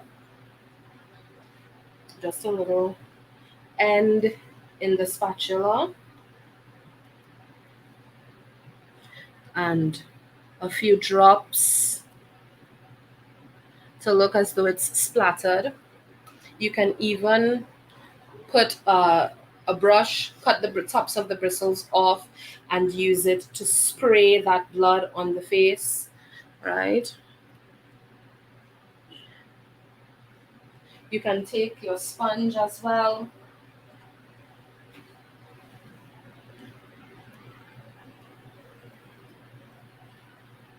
Right, so that you get that sheen of the blood being applied, having splattered.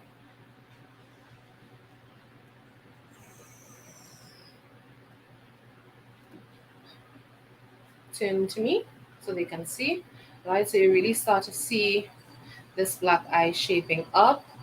Usually, somebody's not only going to cuff you in your eye, you'll get wounds elsewhere.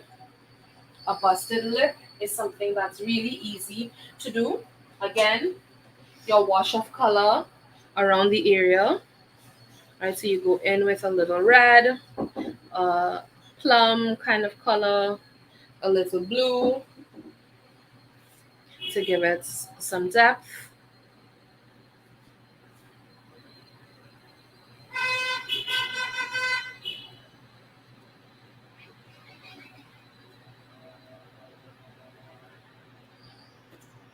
And there's a product that we call Fresh Scab. It looks like, what does it look like? It looks like jam, right? So it looks like a little jam. And this is a sort of sticky product that can look like blood that has been scabbed over. So you can add a little bit of that as well, very easily.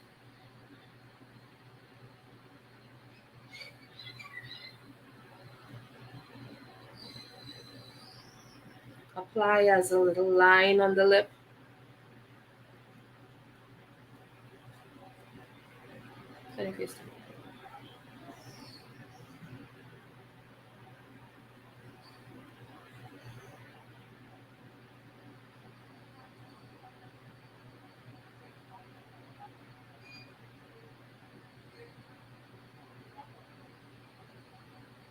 Right, and I already have a busted lip with a little scab. We can even put some fresh blood on there as well, depending on how recently this person has been damaged or beaten. All right, I'll go back in with some of that color.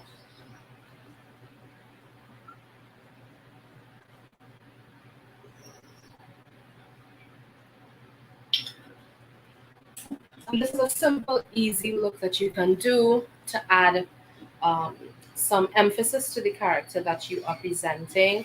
So immediately your story has already unfolded.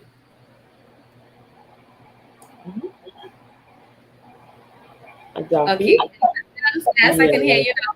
Yes, I'm seeing some of the comments there. Everybody is saying, wow, it's looking so real. So yes, again, I think we would need more time with you to do another phase, and because Absolutely. I know our time is really short, but I'm looking at her and it is looking real. It is looking real. So someone is asking, do you have classes? Yes, I do give classes. Well, you can find me at any of my social media, Makeup by Daffy Padmore or Map Artistry TT, Instagram and Facebook. And I have lots of information there about the classes that I offer. Thank you very much, Adafi. And I'm sure by this presentation this evening, we realize dancers, theatre artists, dance enthusiasts, that dance does not only involve movement on the stage. There are so many other facets to this performing arts culture that we need to know, right? So today we are emphasizing on different careers that we can get into once you are involved in theatre arts. And we as Dance Educators Association, we have been trying to target dancers, to encourage them to get into different fields associated with the theatre arts. And makeup is definitely one that is very important. Yes, Adafi, we thank you so much. You're most welcome. Yes, Always a thank you so pleasure. much for spending your time with us this evening, and we thank your model. Yes, for being a perfect model. Yeah, I realized her eyes was closed and she was getting into character. We really appreciate that too. Thank you. Yes, we see some round of applause for you. Yeah, so we are going to move on with our final guest. And yes, we may need some more time to get into our individual careers another day. So that we may get back to you. So, keep that at the back of your mind. And we are going to move on to our final guest this evening in the person of Dr. Danelle Dixon. Dr. Danelle Dixon, she has some letters behind her name here. PT, PDP, and we're going to bring up on screen her, yes, there she is. She is a licensed physical therapist, performing arts specialist, orthopedic clinical specialist, and owner of the Performance Plus Physical Therapy. She is the creator of the Dance Bridge Online, a cross training program for dancers, the host of the Dancing Around Elephant podcast. So we see how much information this lady can give us this evening. Dr. Dixon's 39 years in the dance world fueled her passion to work with dancers' injuries. She combined her passion for dance with the skills in orthopedics to work with thousands of dancers and other athletes at pre-professional and professional levels. Dr. Donnell has not only used her 16 years experience in the field to help her patients, but also to give back to her community. She has lectured at Howard University, University of Maryland, and University of Delaware on dance medicine, injury assessment, and treatment. Dr. Donnell's topics include dancers' injuries, injury prevention, patient advocacy, and business mentorship for minority women. Let us welcome this evening Dr. Donnell Dixon to share with us at our dance career seminar. Hello, everyone. Good Welcome, afternoon. welcome. Thank you so Yes, much, Mindy. Thank you for having me. we are so pleased to have you here. We know you are not in the country as like our other presenters, but you are here in spirit and you're online. So Of I'm going course. to throw everything over to you one time so that you can begin to share. And don't worry about the time. We would love to hear anything that you have to present this evening. Awesome. Okay. Thank you so much. So, good afternoon, everyone. I'm so excited to be here. It's always a pleasure to connect with people back home and to talk about my passion, which is physical therapy, and how dance has really brought me to this area of practice in terms of medicine. So, what I'll start by doing, guys, is giving you a little bit of background about myself and about physical therapy for those guys who are wondering what is physical therapy? What is this thing? Do you give massages? You just do exercises? And the answer is yes, but it's a lot more complex than that. So I'll take a minute to explain a little bit more about physical therapy and how it can apply to you. Because physical therapists are probably going to be someone that you're probably going to need at some point in time in your life, whether you're a dancer or not. So, physical therapists are really movement experts. We are really experts in movement. How do you move your body? Which is through your musculoskeletal system. So, muscles and the bones moving together to create movement. We are concerned with function. How do you move about in your space? How do you actually execute the things that you need to do in terms of sitting, standing, walking, getting in, out, and out of bed, going up and down stairs? Or for athletes and for performing athletes, our dancers, how do you dance? How do you move around in space? How do you perform develope? How do you perform a pirouette? All of those things are things that physical therapists do. And we are concerned about making sure that you are moving well and you're moving optimally. You're improving your function and you can really optimize your performance.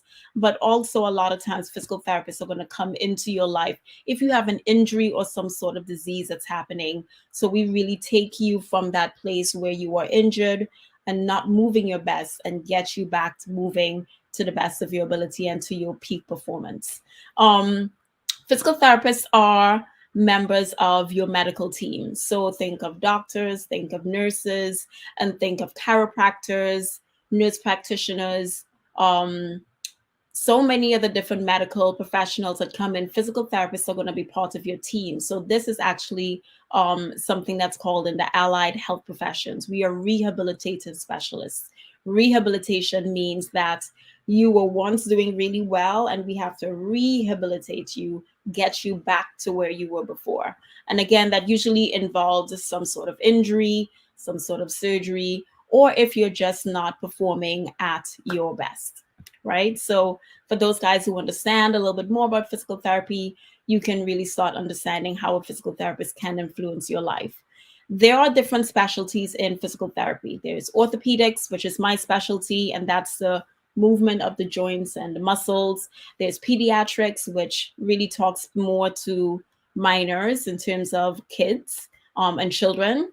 We have geriatrics, which deals with the older population. We have neurology that deals with people who have neurological diseases like a spinal cord injury. And then there are different settings, and you will see the full gamut of specialties in physical therapy, just as you would see of a medical doctor. So we work in inpatient settings, which means in the hospital, outpatient, which means that patient is coming to you in a setting and then going away after the appointment. We work in the home if you have an injury right after surgery and you're homebound. We work in hospice settings for those that are ill for a very long time. So we work in a variety of different fields to make sure that patients are getting the best care and the most optimal care. So, with all of that said, you're now thinking, well, wow, this seems very medical. How does this even relate to dancers? Well, I'm going to challenge you guys with a little bit of a question. Do you think that dancers are athletes? And this is something that I talk about so much and so many times with my patients, with my parents, and with so many people in the dance world. Because we know that in the dance world, we think that we are artists and we are just moving around, and we really focus on the quality of the movement and the expression and how the audience is receiving us. But we very often ignore the work, the physical work that takes in order to perform things well. You guys work very, very hard in terms of making sure that your movement is effortless, that everything is moving very well and very easily. And we really ignore how much work, how much time, how much rehearsal, how much class, how much correction, how much injuries you go through to produce that product that the audience sees on stage. So my job as a dance medicine physical therapist is to make sure that you are dancing at your best. If you've strained a muscle or you've rolled over your ankle and sprained your ankle and something is happening that doesn't allow you to perform well, this is where I come in to make sure that you are working at your best and having an understanding of the dance world and the medical world really combines together to make sure that I understand what you need to do and can direct you to the best path of how to get there very quickly. Because we know that dancers want to get better tomorrow. If you have a little injury, you're going to wait until the last minute to say, oh gosh, this kind of bothering me and I'm not sure what to do about it because they have a show next week, right? So we really want to make sure that we're getting all of the information and all of the tools and resources that we can provide for you guys to make sure that you are staying on stage. That's all that I do all day, every day. I'll give you guys a little bit more information about my practice. My practice is in Washington, D.C. I'm originally, of course, from Trinidad and Tobago, grew up in St. Augustine. I'm a Bishop's girl. I have to shout out Bishops, of course. And grew up dancing at Caribbean School of Dance, of dancing in Port of Spain, and also danced with Metamorphosis Dance Company, the company of Caribbean School of Dance, and also danced with Noble Douglas Dance Company. And it's within that time, as I decided eventually to migrate to the US, and I was dancing at Alvin Ailey, that I got an injury myself at a very critical time in my life. I just migrated to the US. My grandmother had just passed, and I was doing this scholarship at Alvin Ailey American Dance Theater and got injured. I pulled a muscle in my hip and I couldn't walk and I couldn't do anything. And it really came at a time, if you guys have ever been injured, which I'm sure all of you guys have, it came at a time where it was so important that I had to dance. There was no option but to dance. Dancing was happening one way or the other. And I had to figure out, how am I going to get on stage? I've worked all the way through summer. I missed my grandmother's funeral. This has to happen. This has to go down. So I found a physical therapist who was able to magically help me. I knew nothing about my body whatsoever. Just to give you a little bit of an idea, at that time, I remember going home not limping, couldn't walk. And my boyfriend at the time was like, you should put some ice in it. And I said, you mad or what? I'm not doing that. And I put some heat on it and made it entirely worse. I knew nothing about my body. So it was a really interesting experience, an experience that really stayed with me and really drove my passion to help people who were in my position, who love dancing. This is part of your life. This is something that you love to do, and you are physically unable to do it. And I really wanted to get into the medical side of things, and found physical therapy was the best marriage of working with dancers, but also still working in the medical field, two of my loves that came together. So that's a little bit more about how I became a physical therapist. My practice is in Washington, D.C. That's downtown D.C. The name of it is called Performance Plus Physical Therapy. And I've been working in my practice for 7 years, and I've been a physical therapist for 17 years. So working with dancers and working with different orthopedic conditions and different people that are in sports, basketball players, football players, soccer players, for those people, in the American side. All of those guys and those people who are very active, they get injuries. They get injured all the time, along with dancers. Just as dancers are working hard, other people are working hard. So I work with all of these people to make sure that they are performing at their best, they can get out of pain, and they can get back to the things that they love doing, right? Let's get a little bit into the qualifications and how you become a physical therapist, if this is something that you're interested in. If you are really fascinated by movement, and if you're really fascinated about how it happens, how to best improve your movements, but also what do you do when things are not going well. If you're in a bit of pain in your knee, you find that once you do a little bit of a hop on your knee, your knee is bothering you. How do I get rid of that? What is the key thing that I need to understand to move forward so that I can do jumps because I have a show next week? If these are things that are interesting to you, or you're really interested in the human body and helping people to move, because once you stop moving, then you realize how important it is for you to move and how important it is for you to move well, for you to enjoy the life that you have. So for you guys that are interested in a career like this, in the US, you do need an undergraduate degree to do this. So you have to go to college or university, go to a 4-year university, and there's not a particular degree that you do need to get. They do favor the sciences because it is in the medical world. But I know people who've done an architecture degree and then decided to go into physical therapy. There are prerequisites that you must go through in terms of having certain subjects that they will need before you qualify for physical therapy school. And of course, you have to do exams in terms of the GRE to qualify for graduate school because it is a graduate level degree. The program is 3 years in the US. And average cost of it in terms of, looking ahead of the programs. If you're in a public school, you're looking at maybe $18,000 to $20,000. If you're in a private school, you're looking at anywhere from $37,000 to a lot more. So you really want to be careful in terms of how you're selecting these programs and try to figure out what's the best fit for you. The graduate program and degrees that are in the US right now do graduate you with a doctor of physical therapy. This is a clinical doctorate physical therapy degree, which means that you are a doctor of physical therapy in the clinical aspect, in the practice. So in practicing physical therapy, you are a doctorate. This is not to be confused with a medical doctor, and this is not to be confused with the other doctorate levels in terms of the PhD programs, which are more on the research side. So if you can think of a doctor who's a dentist, or a doctor who is an anesthesiologist, or a doctor who is a dermatologist, this is the equivalent of that in the physical therapy field. So you are a doctor of physical therapy. For those guys that are really interested in staying local and staying in the Caribbean, Mona in Jamaica, UE, in Jamaica does have a Bachelor of Science degree in physical therapy that you can explore. There are more details about that on their website that you can take a look at. I do believe it's a 3-year program. And again, it's really working on getting you all of the credentials and all of the information necessary to do an evaluation and a treatment of dancers that allows you to start really working with this population.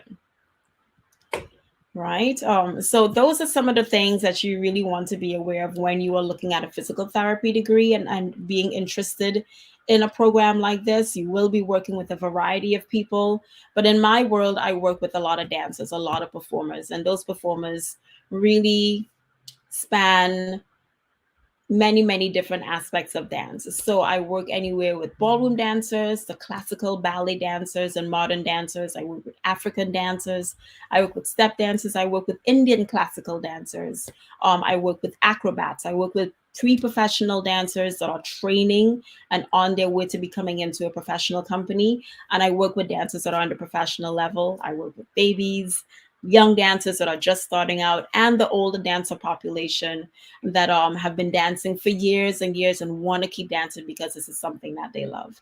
So hopefully that gives you a little bit an idea of some of the things that I do. And I'm just going to chat a little bit with Mindy here to see if we can bring up a video I've put together for you guys. Right here.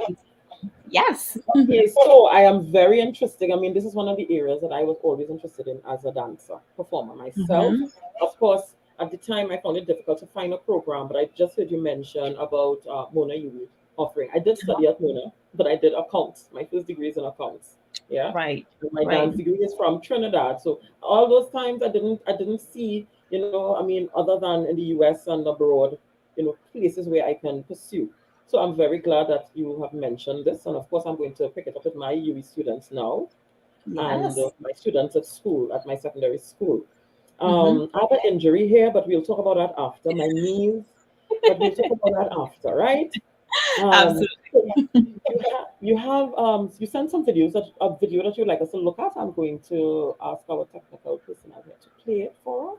Yes. So that way I can tell you guys a little bit more. Thank you so much. A little bit more about dance medicine. So, kind of continuing the conversation here, guys. It can seem a lot of times when you're in the medical world that you're just really um, that you're really just in one path. You're just seeing patients, but there's actually a lot more that you can do and a lot more that you can contribute to the dance world other than just being a physical therapist and taking care of people in terms of their injuries, right?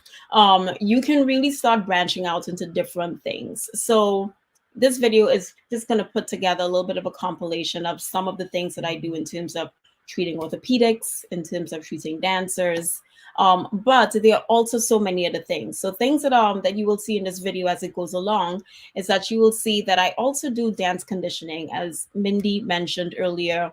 I do have a conditioning program called Dance Bridge Online.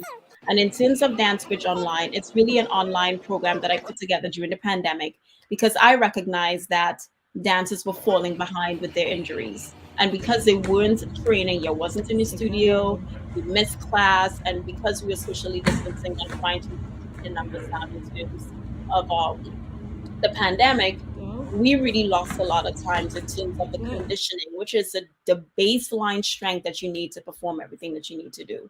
So I put together this program, and you'll see a clip of this coming up in a little bit.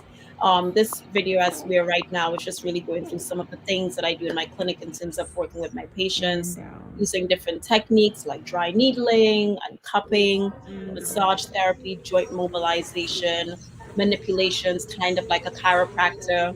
This is some of my ballroom dance um, dancers, and also some of ice skaters because they are also performing artists also. Um, so looping back into this. So in terms of education, again, I do a lot of education with dancers and with dance teachers.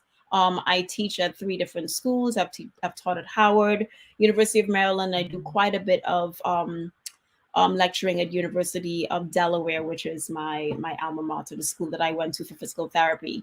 And I teach year round presentation and also their elective in terms of dance medicine, really talking about what do you need to assess a dancer and what do dancers specifically need, because we have specific needs in the dance world that a regular orthopedist or a regular physical therapist will not understand. It is a specialty. So I do a lot of that education with that. Also, what I do is I teach a lot of teachers, as you can see in this clip here, because when we're looking at the evolution of injuries with dancers, there's not a lot of resources historically that dancers have to getting into and to look at the injuries. So because of that, what I find is that it's really important for dance teachers to also understand what needs to happen in terms of making sure that dancers are taken care of. This, as you see on the screen right now, is a dance part of the Dance Switch program. I teach this now at 3 different schools. Just started working with a TV show also, Netflix, to really work with their performers, to really make sure that they're conditioned and they're not getting injured. It's about looking ahead and trying to figure out what do you need to perform and really optimizing that.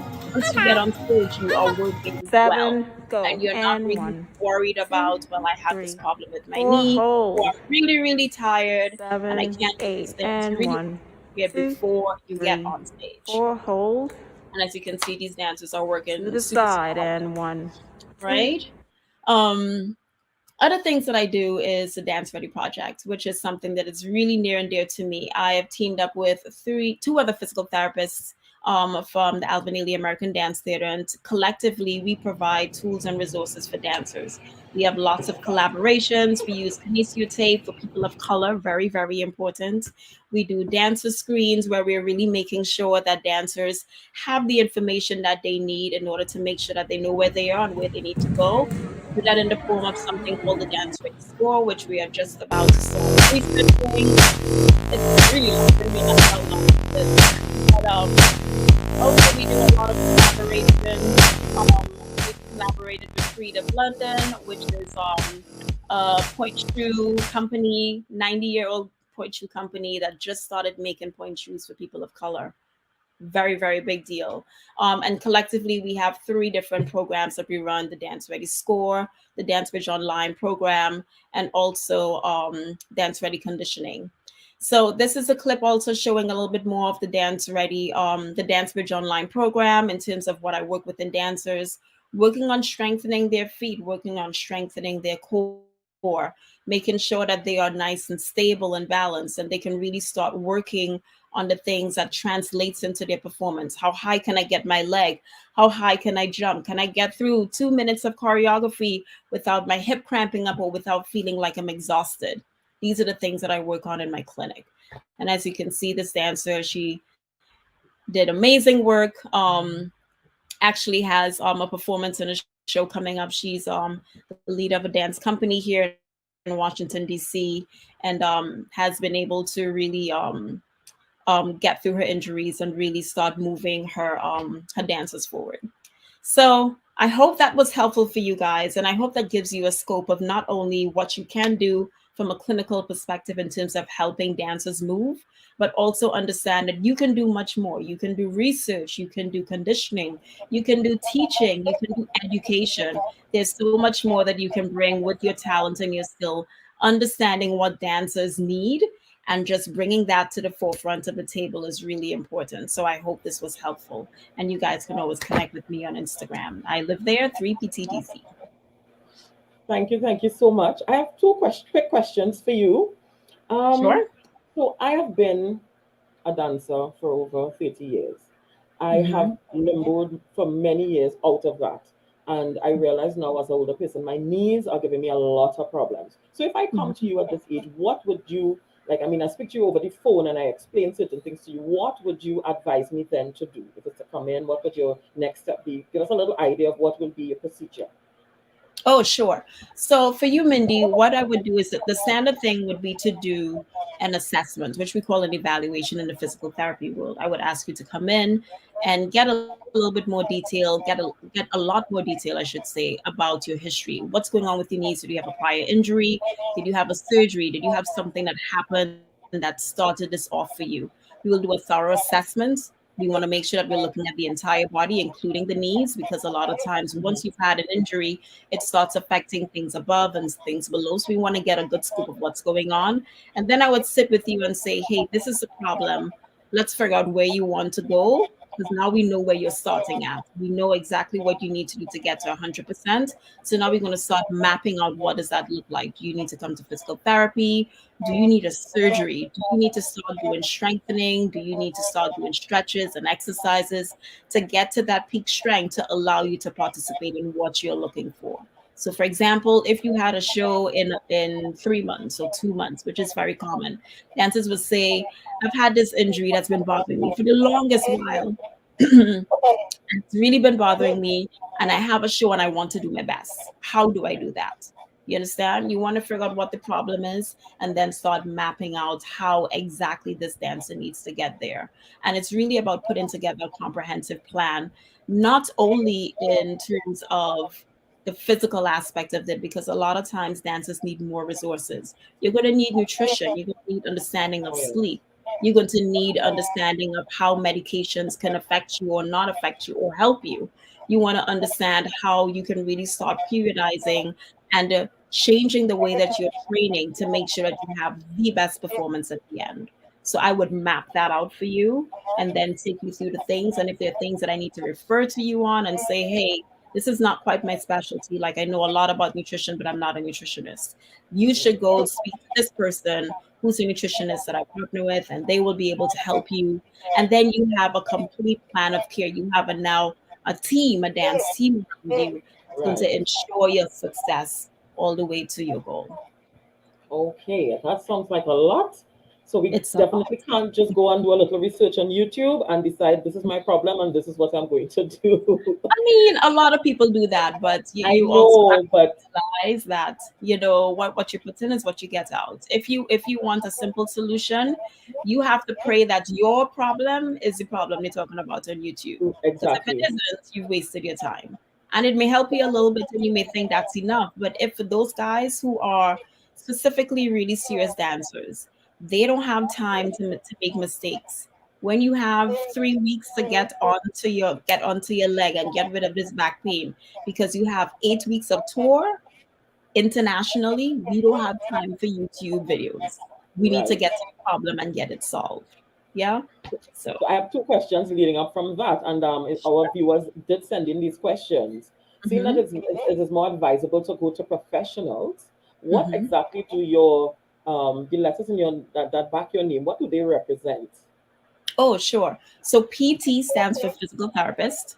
Hmm. DPT stands for Doctor of Physical Therapy. Okay. OCS stands for Orthopedic Clinical Specialist. It's an advanced Okay. specialist in terms of orthopedics. And in the US, specifically, you'll see the OCS or the SCS, which is a sports clinical specialist, and it Okay. depends on what specialty that you're specializing in. Okay, lovely. And I had another question here. How can the average dancer afford such treatment in Trinidad and Tobago? Well, of course, we need to have more therapists here. But in general, do you think we'll be able to afford such types of therapy? I think it is possible. I think it depends. So here's the thing. So it's always good to get the specialty as close to your sport for you guys, which is dance, as possible. But in absence of that, you want to get the next best thing. So the next best thing is going to be an orthopedic physical therapist. All right. They may not know everything about the ins and outs of dance in terms of they may not understand what a plie is, or they may not understand the urgency for you to get better in 2 weeks because they're like, well, you could take 2 months, you don't really need to do this, but they may not understand that. But with some communication, you can kind of pull them a little bit onto your side so that they understand what your needs are. So if you are able to find an orthopedic physical therapist, they should be able to help you with at least 70 to 80% of your problem. Outside of that, there are options now that the pandemic has opened the world of the internet, and we have all of these options. There's a little bit of research that you can do if you want to get specific information, or you can also reach out to me. I do offer 15-minute free consults if you have an issue and there are things that you want to work through. So that is something that you can also access online if you do not have that resource at home. Okay, thank you. Well, I think you answered my very last question, which was along the lines of if we does it make a difference if the person is a physical therapist? I know that you were very involved in dance and that Hmm. you probably specialize in that area, but I was gonna ask if it made a difference to what physical therapist you go to. Well, especially in our situation here where we may not have people specializing in dance injuries. Yeah, Right. so I think you kind of answered it. I don't know if you have any more to add. I definitely think that again an orthopedist would be the best person. Outside of that, a sports Mhm. PT should be able to help you. They're all kind of in the same family, so to speak. Yeah. So if you don't have access to any of those, reach out to me. Reach out to me. Shoot me a message. I'll figure it out. I'm pretty familiar with the physical therapist on the ground in Trinidad, and will be able to direct you because it's a relatively small group, and we all help out and work with each other and refer and say, hey, I have somebody in South, do you want to go to this person or whatever, so we can find the best person for you if you're having difficulty finding it yourself. Thank you so much. It was a pleasure to meet you, a pleasure to have you Hmm. here. I know Hmm. this area has been one that has been coming up time and time again in our schools with students, as a career Hmm. option and everybody wanting to know what direction to take. So I think you provided a very clear pathway for us to get there. And even Hmm. better for us, there is a place in the Caribbean that we can attend in the place of Yes. Luna. So we appreciate that information.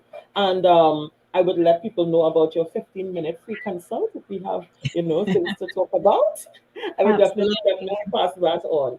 So, Dr. Danelle Dixon, thank you Mhm. very much for spending some time with us today at our SSDEA Dance Career Seminar. And we realized how important this whole session was. All the presenters were very important, very informative, and we hope to have you back soon because we know the time is very short and the Yeah. information is plenty. Yes, so we will keep in contact. Thank you again for joining us this evening. Thank you so much for having me. I hope this was helpful and looking forward to more. Thank you. Have a good evening. You too. So, this evening, guys, we went through 5 presenters and we spanned many careers that you can get involved in if you are a dancer or someone studying theater arts. So we know now we don't always just have to become a dancer or a choreographer. There are several areas that we can pursue. So we had today Dr. Danelle Dixon, who was our physical therapist. We had Mr. Daffy Padmore, our makeup artist. Leslie Nathaniel, he was our technical director. Ms. Shirma Burke, our entrepreneur. And finally, our choreographer. I will put slash dancer because he's still performing. Mr. Delton Frank. We want to thank all of you for making this evening possible, as well as the persons who are working in the background, all of the executive members of the S.S.D.E.A.T.T. In particular, I want to just point out Miss Julia Lejar Stewart, who did all our graphical work, and also Miss Roxanne D'Souza Philip, who did a lot of work, and our president, of course, who is always behind us, pushing us to get things done and to really promote dance, not only to our students, but to improve the appreciation of dance throughout Trinidad and Tobago. We would also like to thank the members of Soca TV for allowing us to use their platform. That is Mr. Sean Singh from the Soca family, Solo Oasis Cultural Ambassadors.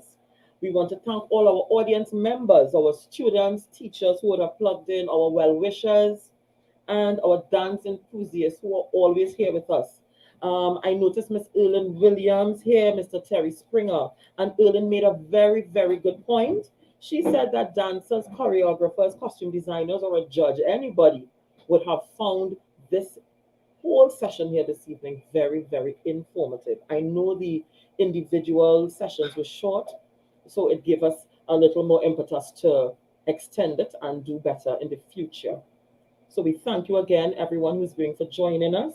And don't forget to like, share, and follow not only us here at Soca TV, but the S.S.D.E.A.T.T, the Secondary Schools Dance Educators Association of Trinidad and Tobago. If you go on our website, you can go on Facebook, you can find us on TikTok, Instagram, all of these places. You will see the work that we have been doing, even the entries for our dance challenge that was aired yesterday. So we have a lot of activities coming on, and we do everything to improve dance in Trinidad and Tobago. We here at S.S.D.E.A.T.T, which I'm also a part of, and here at Soca TV, we continue to ask you to follow us, and we are both taking dance forward and keeping culture alive in Trinidad and Tobago. Have a good evening, everyone, and we'll see you next time on Soca TV.